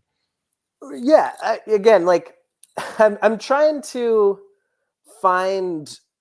I think a lot of what you're talking about, if you kind of cut apart, for their own times, I'm with you there. In terms of like the unifying ideas, we're gonna need more time to talk about it, and maybe I'm gonna leave Sure. there. And I promise I'm not trying to like cut No, out you're good, dude. and leave you in your talk here. But I do know my wife is like, "Hey, is it okay to come in?" So I want to let her back no, inside. you're good, dude. This is all backstage type stuff. This is planning purposes. Let's talk more about what these big ideas are that interest you. I think we could do that sometime, and I think it'd be fun. And it's going to take a lot of time.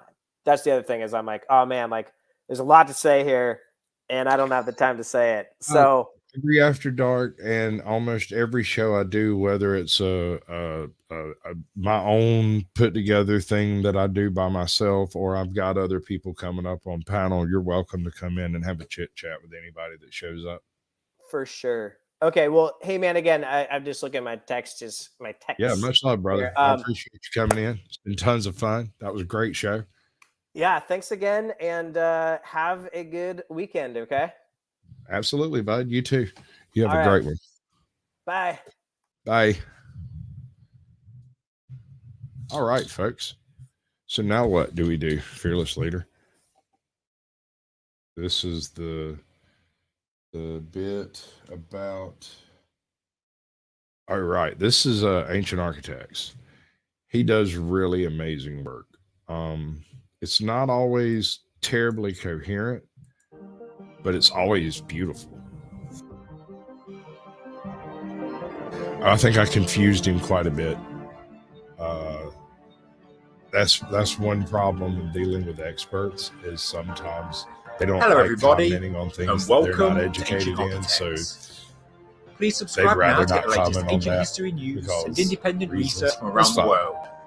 I ask strange questions. An international team of researchers has discovered a long prehistoric human trackway at White Sands National Park in New Mexico in the United States. And the tracks can be traced for 1.5 kilometers or 0.93 of a mile, making it the longest and straightest fossilized human trackway ever discovered. They show footprints of a woman or an adolescent male that are joined at certain times by the footprints of a toddler. Talking to the media, Dr. Sally Reynolds of Bournemouth University said an adolescent or small adult female made 2 trips separated by at least several hours. Here's to you and here's to me, and may we never disagree, but if we do, to hell with you. Here's to me. Yep.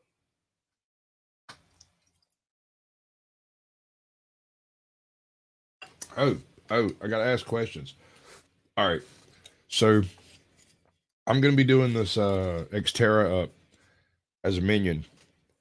And I put up a poll a little while ago, a couple of days ago, about should it be named Stumblebee, the Yellow Peril, the Minion, what was the other one? I want to know what happened to all the giant skeletons too, man. Because personally, I mean, I never got to kill a giant. I'm kind of pissed about it. Best I could do is beat up my big cousin. Giants. Banana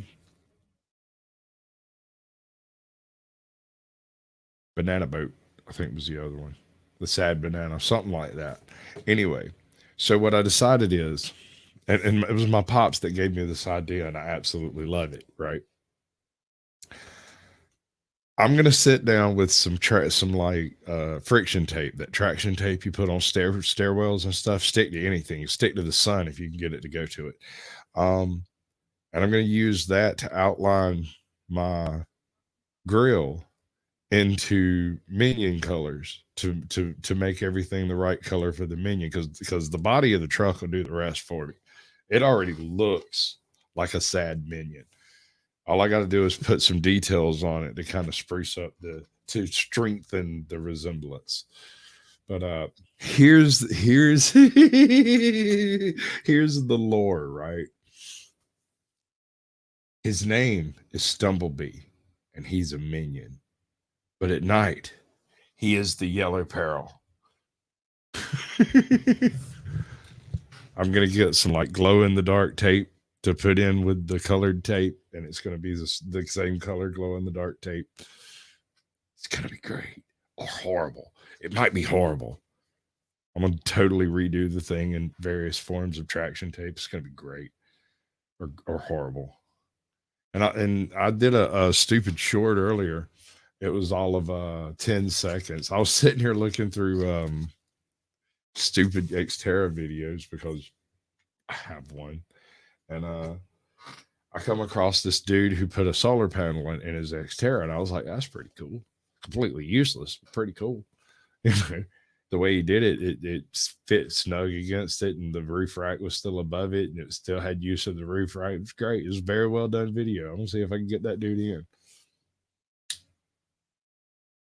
But he had exactly the same model Xterra I have, and I noticed in the back of his Xterra was the word action, and I'm like, why does it say action on the back of his Xterra?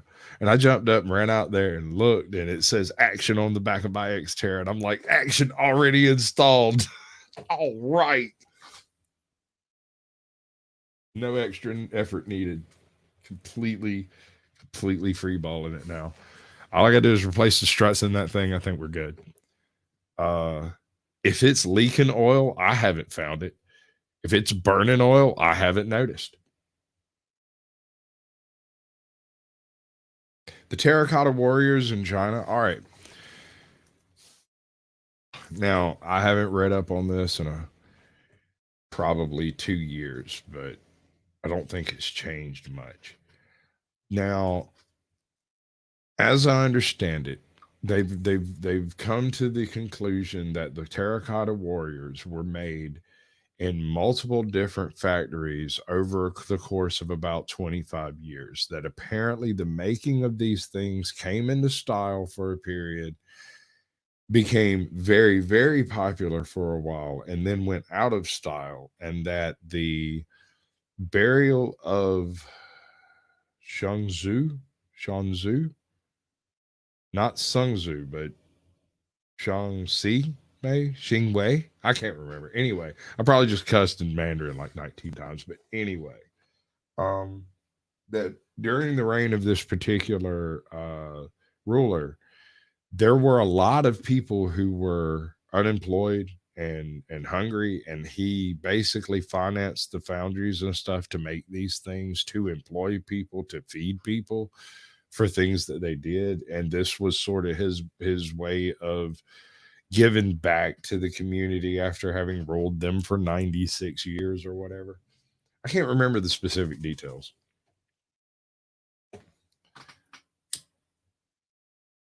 So, like, one of the issues with the terracotta warriors is in some of the pits, it's obvious that they are sequential.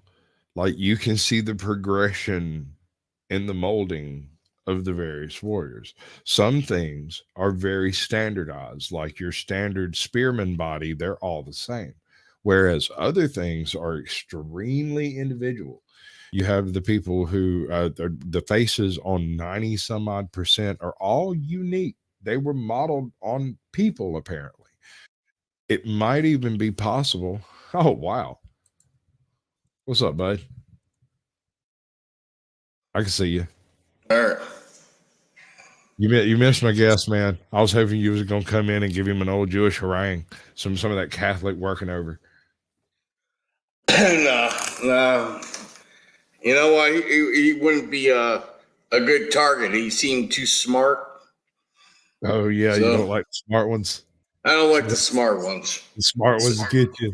Okay. Well, they got bigger vocabularies, and they had better comebacks. You know, you have to put when the educated ones come along, you have to put effort into it. I just don't like doing that. I'm a little lazy when I give someone shit. You know, I don't like. You know, I've seen that. I've seen it. Hold on, let's do this right. I feel kind of like a punk over here. Let me fix.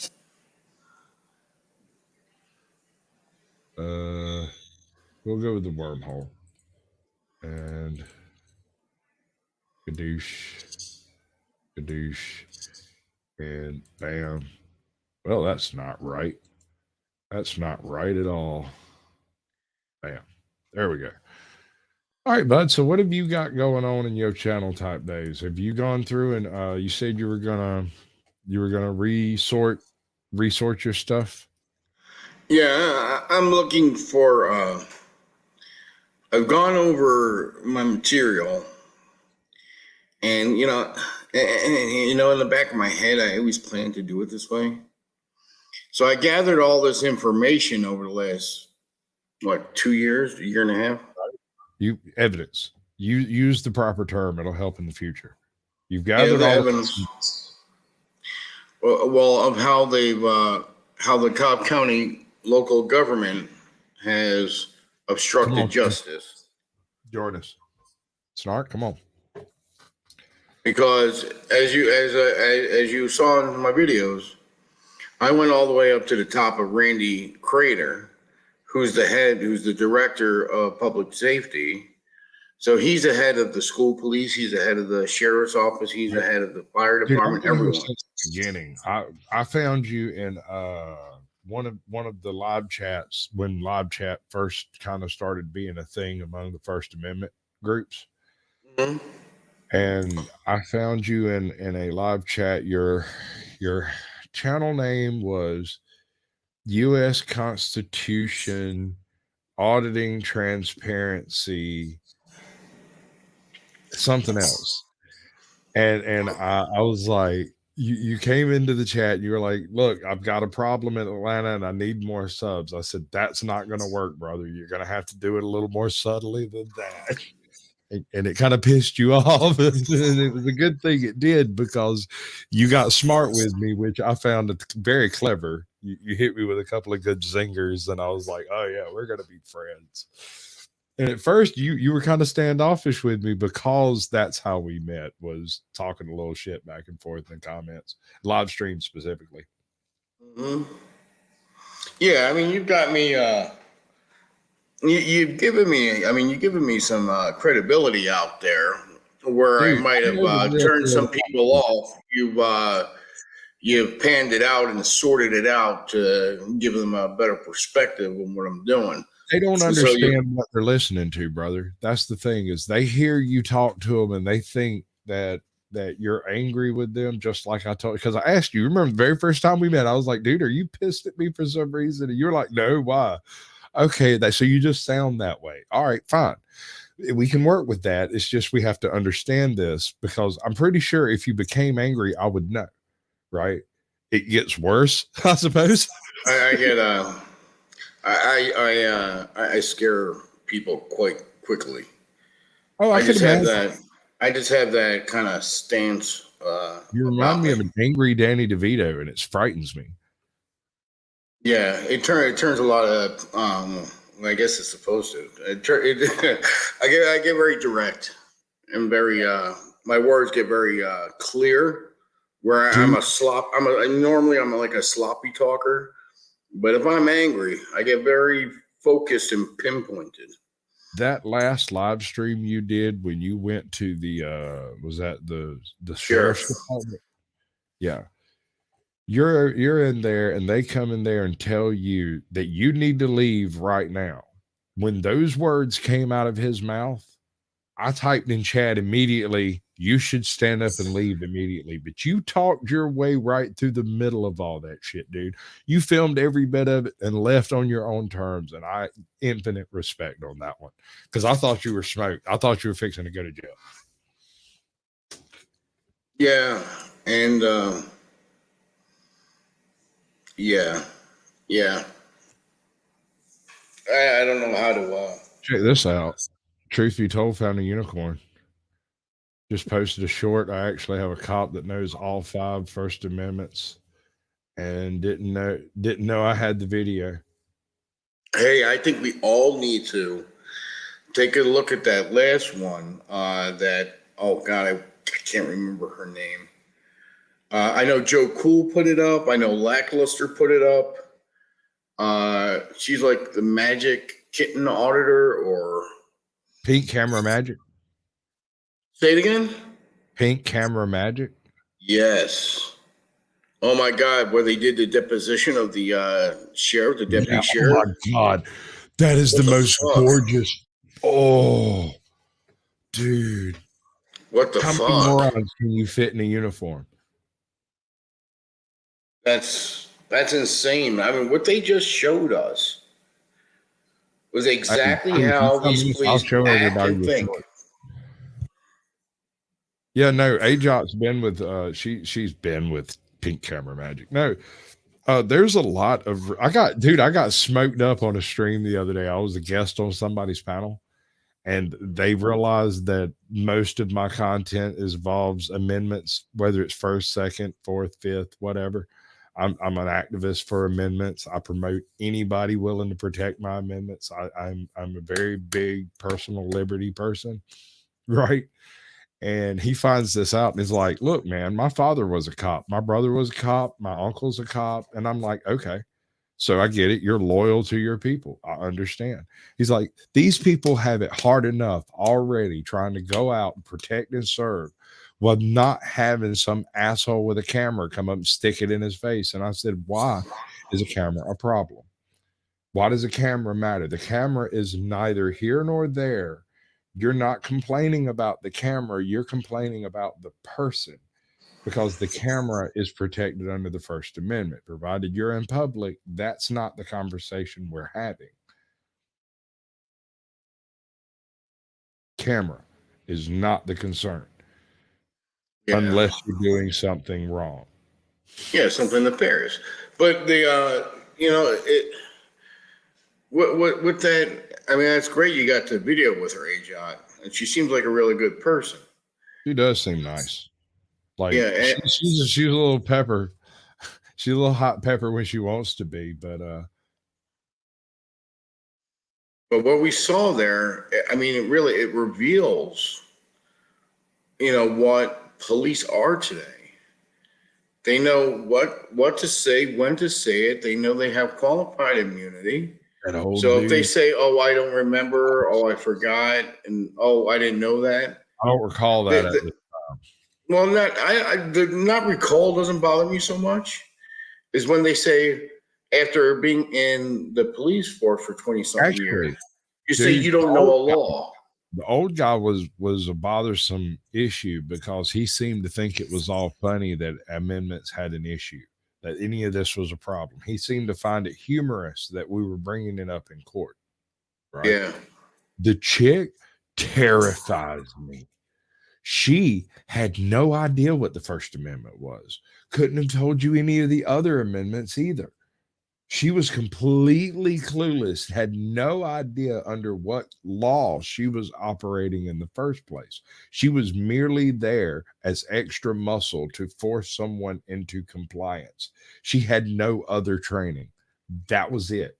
That should scare the fuck out of everyone. I'm terrified, dude. I'm planning on road tripping here, and interviewing the people I interview is really getting on my paranoia nerve, man. Like,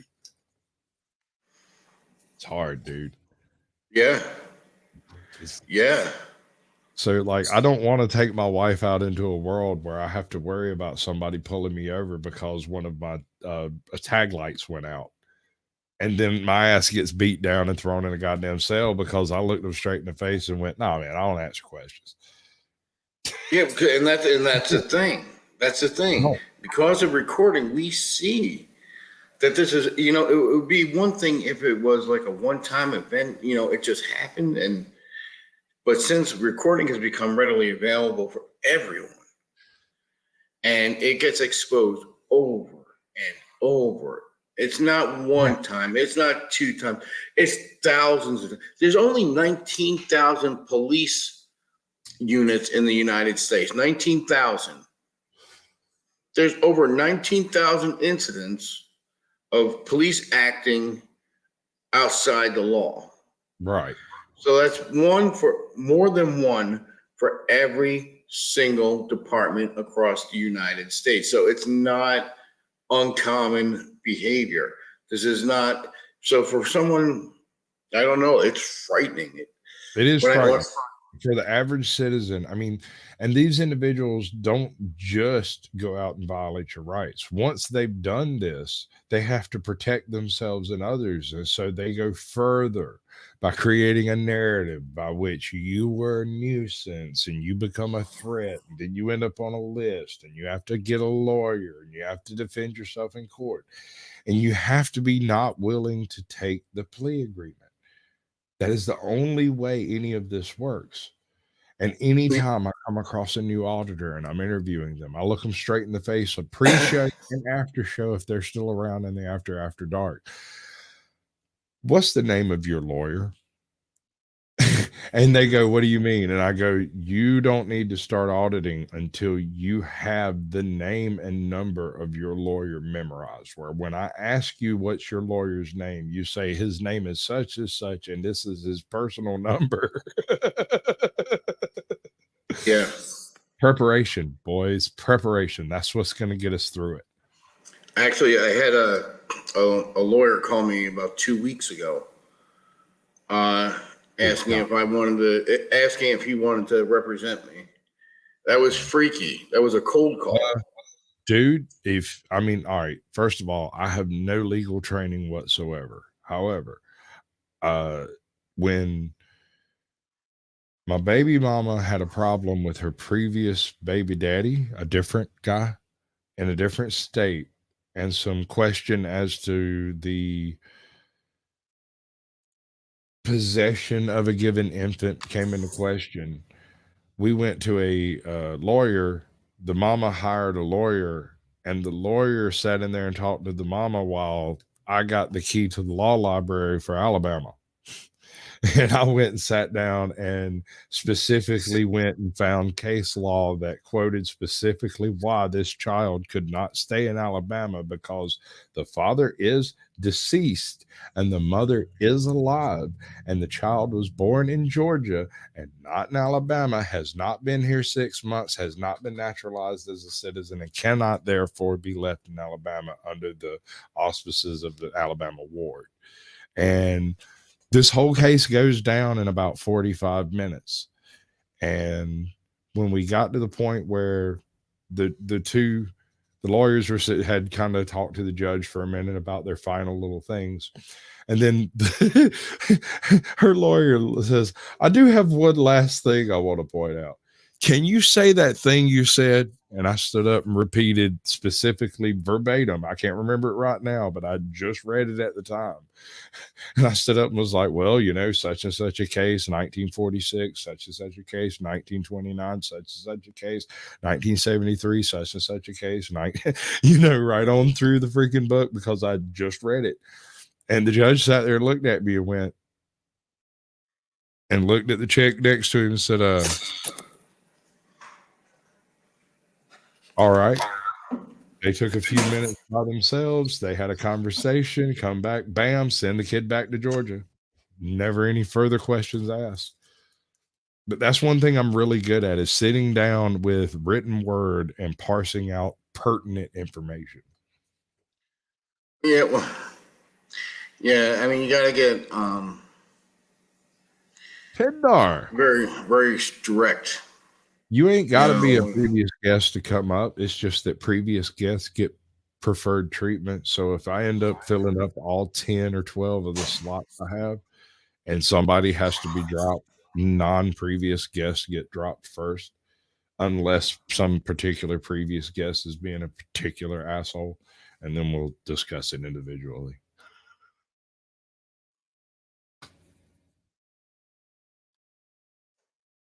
You're welcome to hop if you want.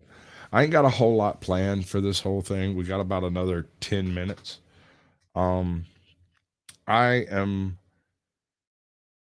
got to replace my struts on that Xterra, or I don't need to drive it anymore. I could probably get away with replacing one and it be safe to drive. Right now, it's safe to drive, provided you don't change one strut. I know, dude. I have one that has completely failed. The other one's still kind of halfway putting up a fight. So what I'm looking at is, if I can get my wrench monkey over here like Tuesday or Wednesday, we can have it changed out by Thursday. No problem. I just want to replace it with what is in it. Not, What year is it? it's a 2002 Nissan Xterra 3.3 supercharged V6. I don't know why I thought that would be useful to me, but is that the one with the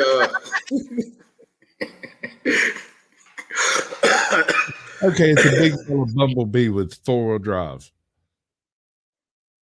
But do you have the bolt to take the strut off? Dude, I have access to virtually every tool ever known to man.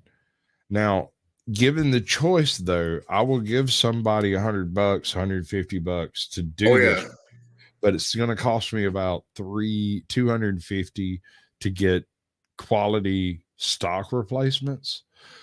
But I don't know if what's on it is stock. So what I want to do is jack it up, pop off the struts, and take those two in and replace them with exact copies of what's on it, and then reduce the tire size. Yeah, because you know what, the problem with going back to what was originally on there, if the tires are different, or it's got a lift on it, or the brakes have been changed, or the tire buttons have been modified, or anything like that, and it won't go back. Yeah, that's actually tough to do. So that's what I'm saying is, like, I want to get my wrench monkey over here and us spend a day like shooting shots of tequila or whatever and pulling this thing apart and take it down to the O'Reilly's and be like, give me these back. I want the same thing as these. I don't know what these are, but give me these. Yeah. I don't even bother to change my brakes anymore because I know I could do it, but I'd end up murdering someone before the day was through. That's a funny thing, dude. Back before my head injury, apparently I was a bit of a mechanic. Apparently I did my entire family's brakes for free. Anytime they had brake problems, they brought the vehicle to me. After I got my head injury, apparently I forgot that. I just didn't remember it. So like I'm sitting at home one day and my sister brings her Jeep over and she's like, my brakes ain't quite working. And I'm like, damn, that sucks. You all right? Yeah, I think I'm fine. I think I'm okay. I look okay. Am I okay? I step inside. Hey, wife Squatch, am I okay? Yeah, you're fine. Okay, yeah, no, I'm fine. All right, so here's what happened. I cracked my skull open. My dog tripped me going out the back steps while I was on a bunch of Xannies one night and cracked one afternoon, cracked my skull. Weirdest freaking event in history. I hallucinated this dude that I've known for years and years who shows up very rarely. I straight hallucinated him, right? He shows up and he's like, dude, you need a hand. Here, I'll help you up. Let's get you inside, walks the dog, brings him back in, hooks me up with like a burger or something. We sat and talked for a little while and he left.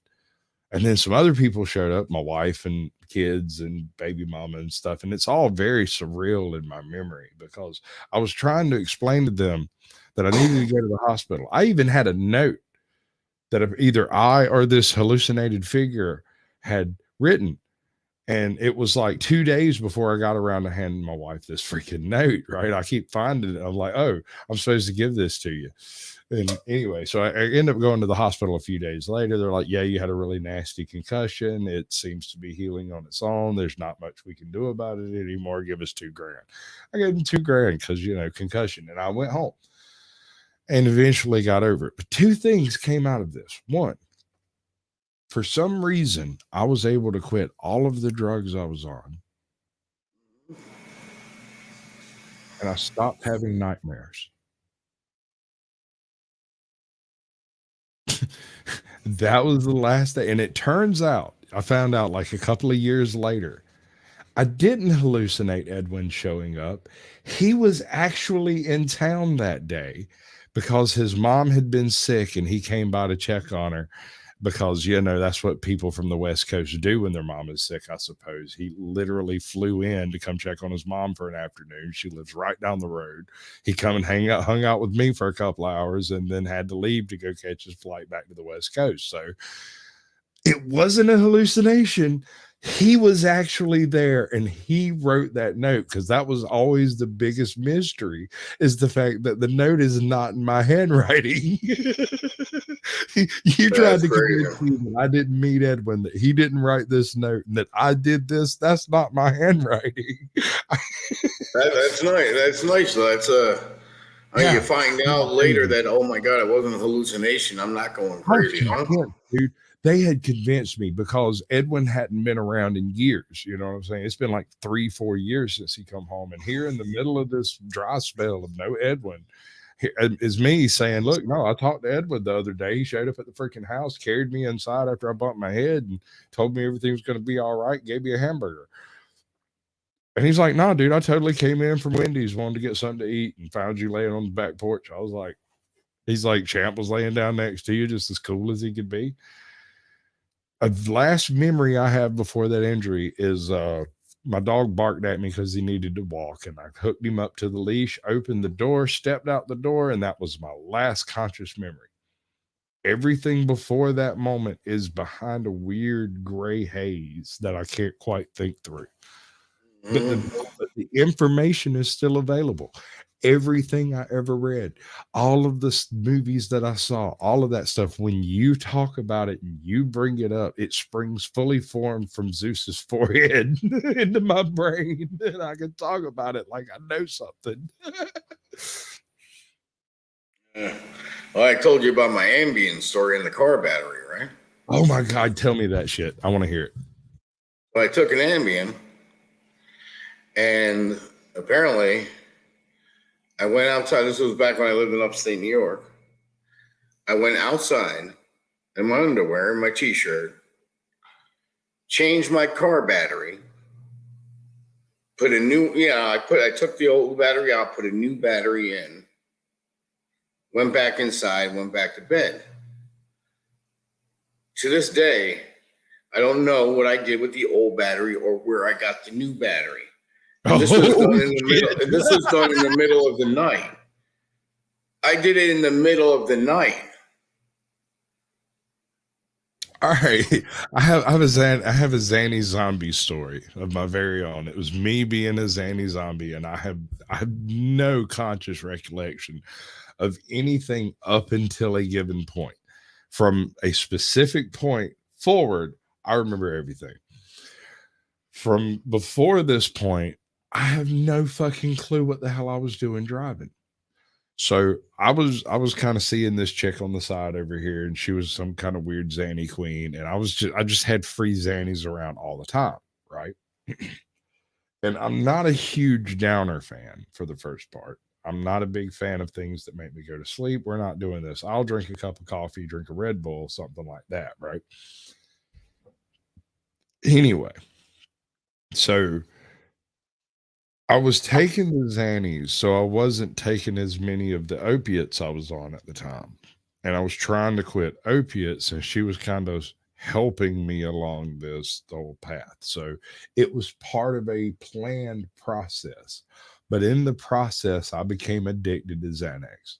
And at that point where I realized I was addicted was after I had gone to bed naked and woke up having rear-ended some freaking undercover cop or something, because they never reported the accident.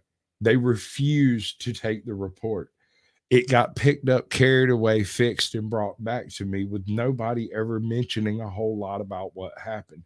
And there is no report of that accident existing. And I was not arrested for DUI in that case. I was arrested for reckless driving. That's messed up. Oh, dude, I can't even tell you what the hell. I can't even, because whenever I got done with that particular 2 nights in jail, maybe it wasn't a hallucination. When I got done with that particular 2 nights in jail, this was when I got let out. This wasn't the time I told them that I was going to leave them a bad Yelp review. This was the worst hotel I've ever been to. No, this was the one where I walked in there and I hopped up, threw my elbows on the edge of that super tall freaking counter they got. I looked at the guy behind the counter. I said, "Hey, man, can you see the lobby from here?" He looked around and went, "Yeah." "Is there a very nervous white woman in your lobby?" He started giggling. He said, "Yeah, actually, there's a very angry white woman in our lobby." I said, "She's here for me." He said, "Really? If we send you her, if you send her to you, she'll go away and stop fucking with us?" I said, "Yes, sir." He said, "All right, give me a minute." Now, I was there to be released. I was being released. So, like, this was what was supposed to happen. But it went through like greased owl shit, dude. Smooth as it could be. I was out in 5 minutes. The Karen in the lobby, yeah, she's with me. Yeah, let's get you out of here. Yeah. Well, that's a small town, though, right? God, so small. There's 50,000 people in this county. This town probably has 14, 18, maybe something like that. Yeah, so everyone. Yeah, so very small town. Yeah, it's a little harder to work out. You want to talk a small town? The town I grew up in, the name of the town is Oconee, Georgia. Good luck finding it, you motherfuckers. You'll never find it. This town was once a booming burg during the late period of the antebellum, the pre-Civil War era. Mm-hmm. This was a ferry crossing and a train rail. Yeah, I was going to say a rail. Huge locally. It was a massive town as far as it probably had 8,000, 9,000 people in it at one point, right?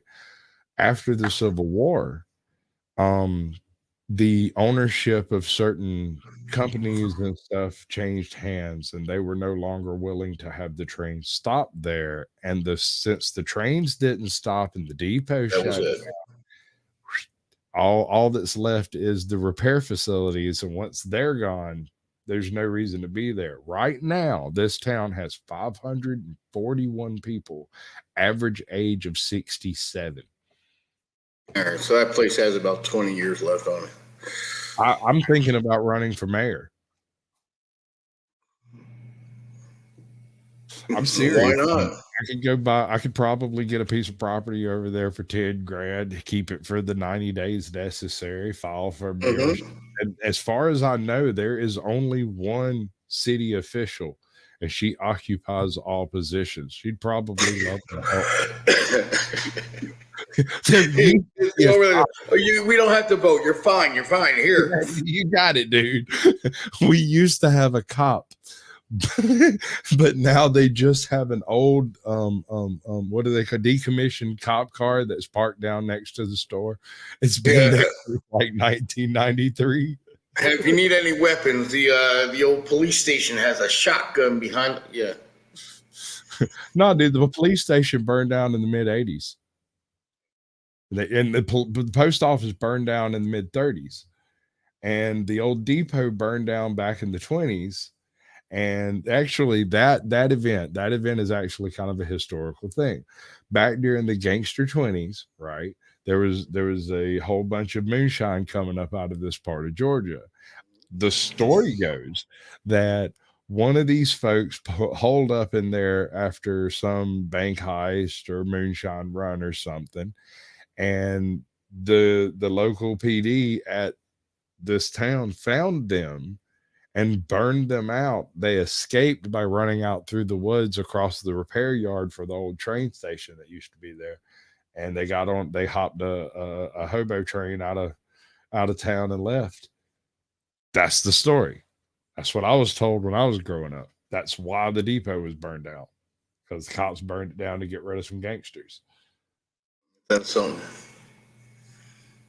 True, false, I don't know. I've never read a newspaper reporting or anything like that. It was just a story that I was told growing up.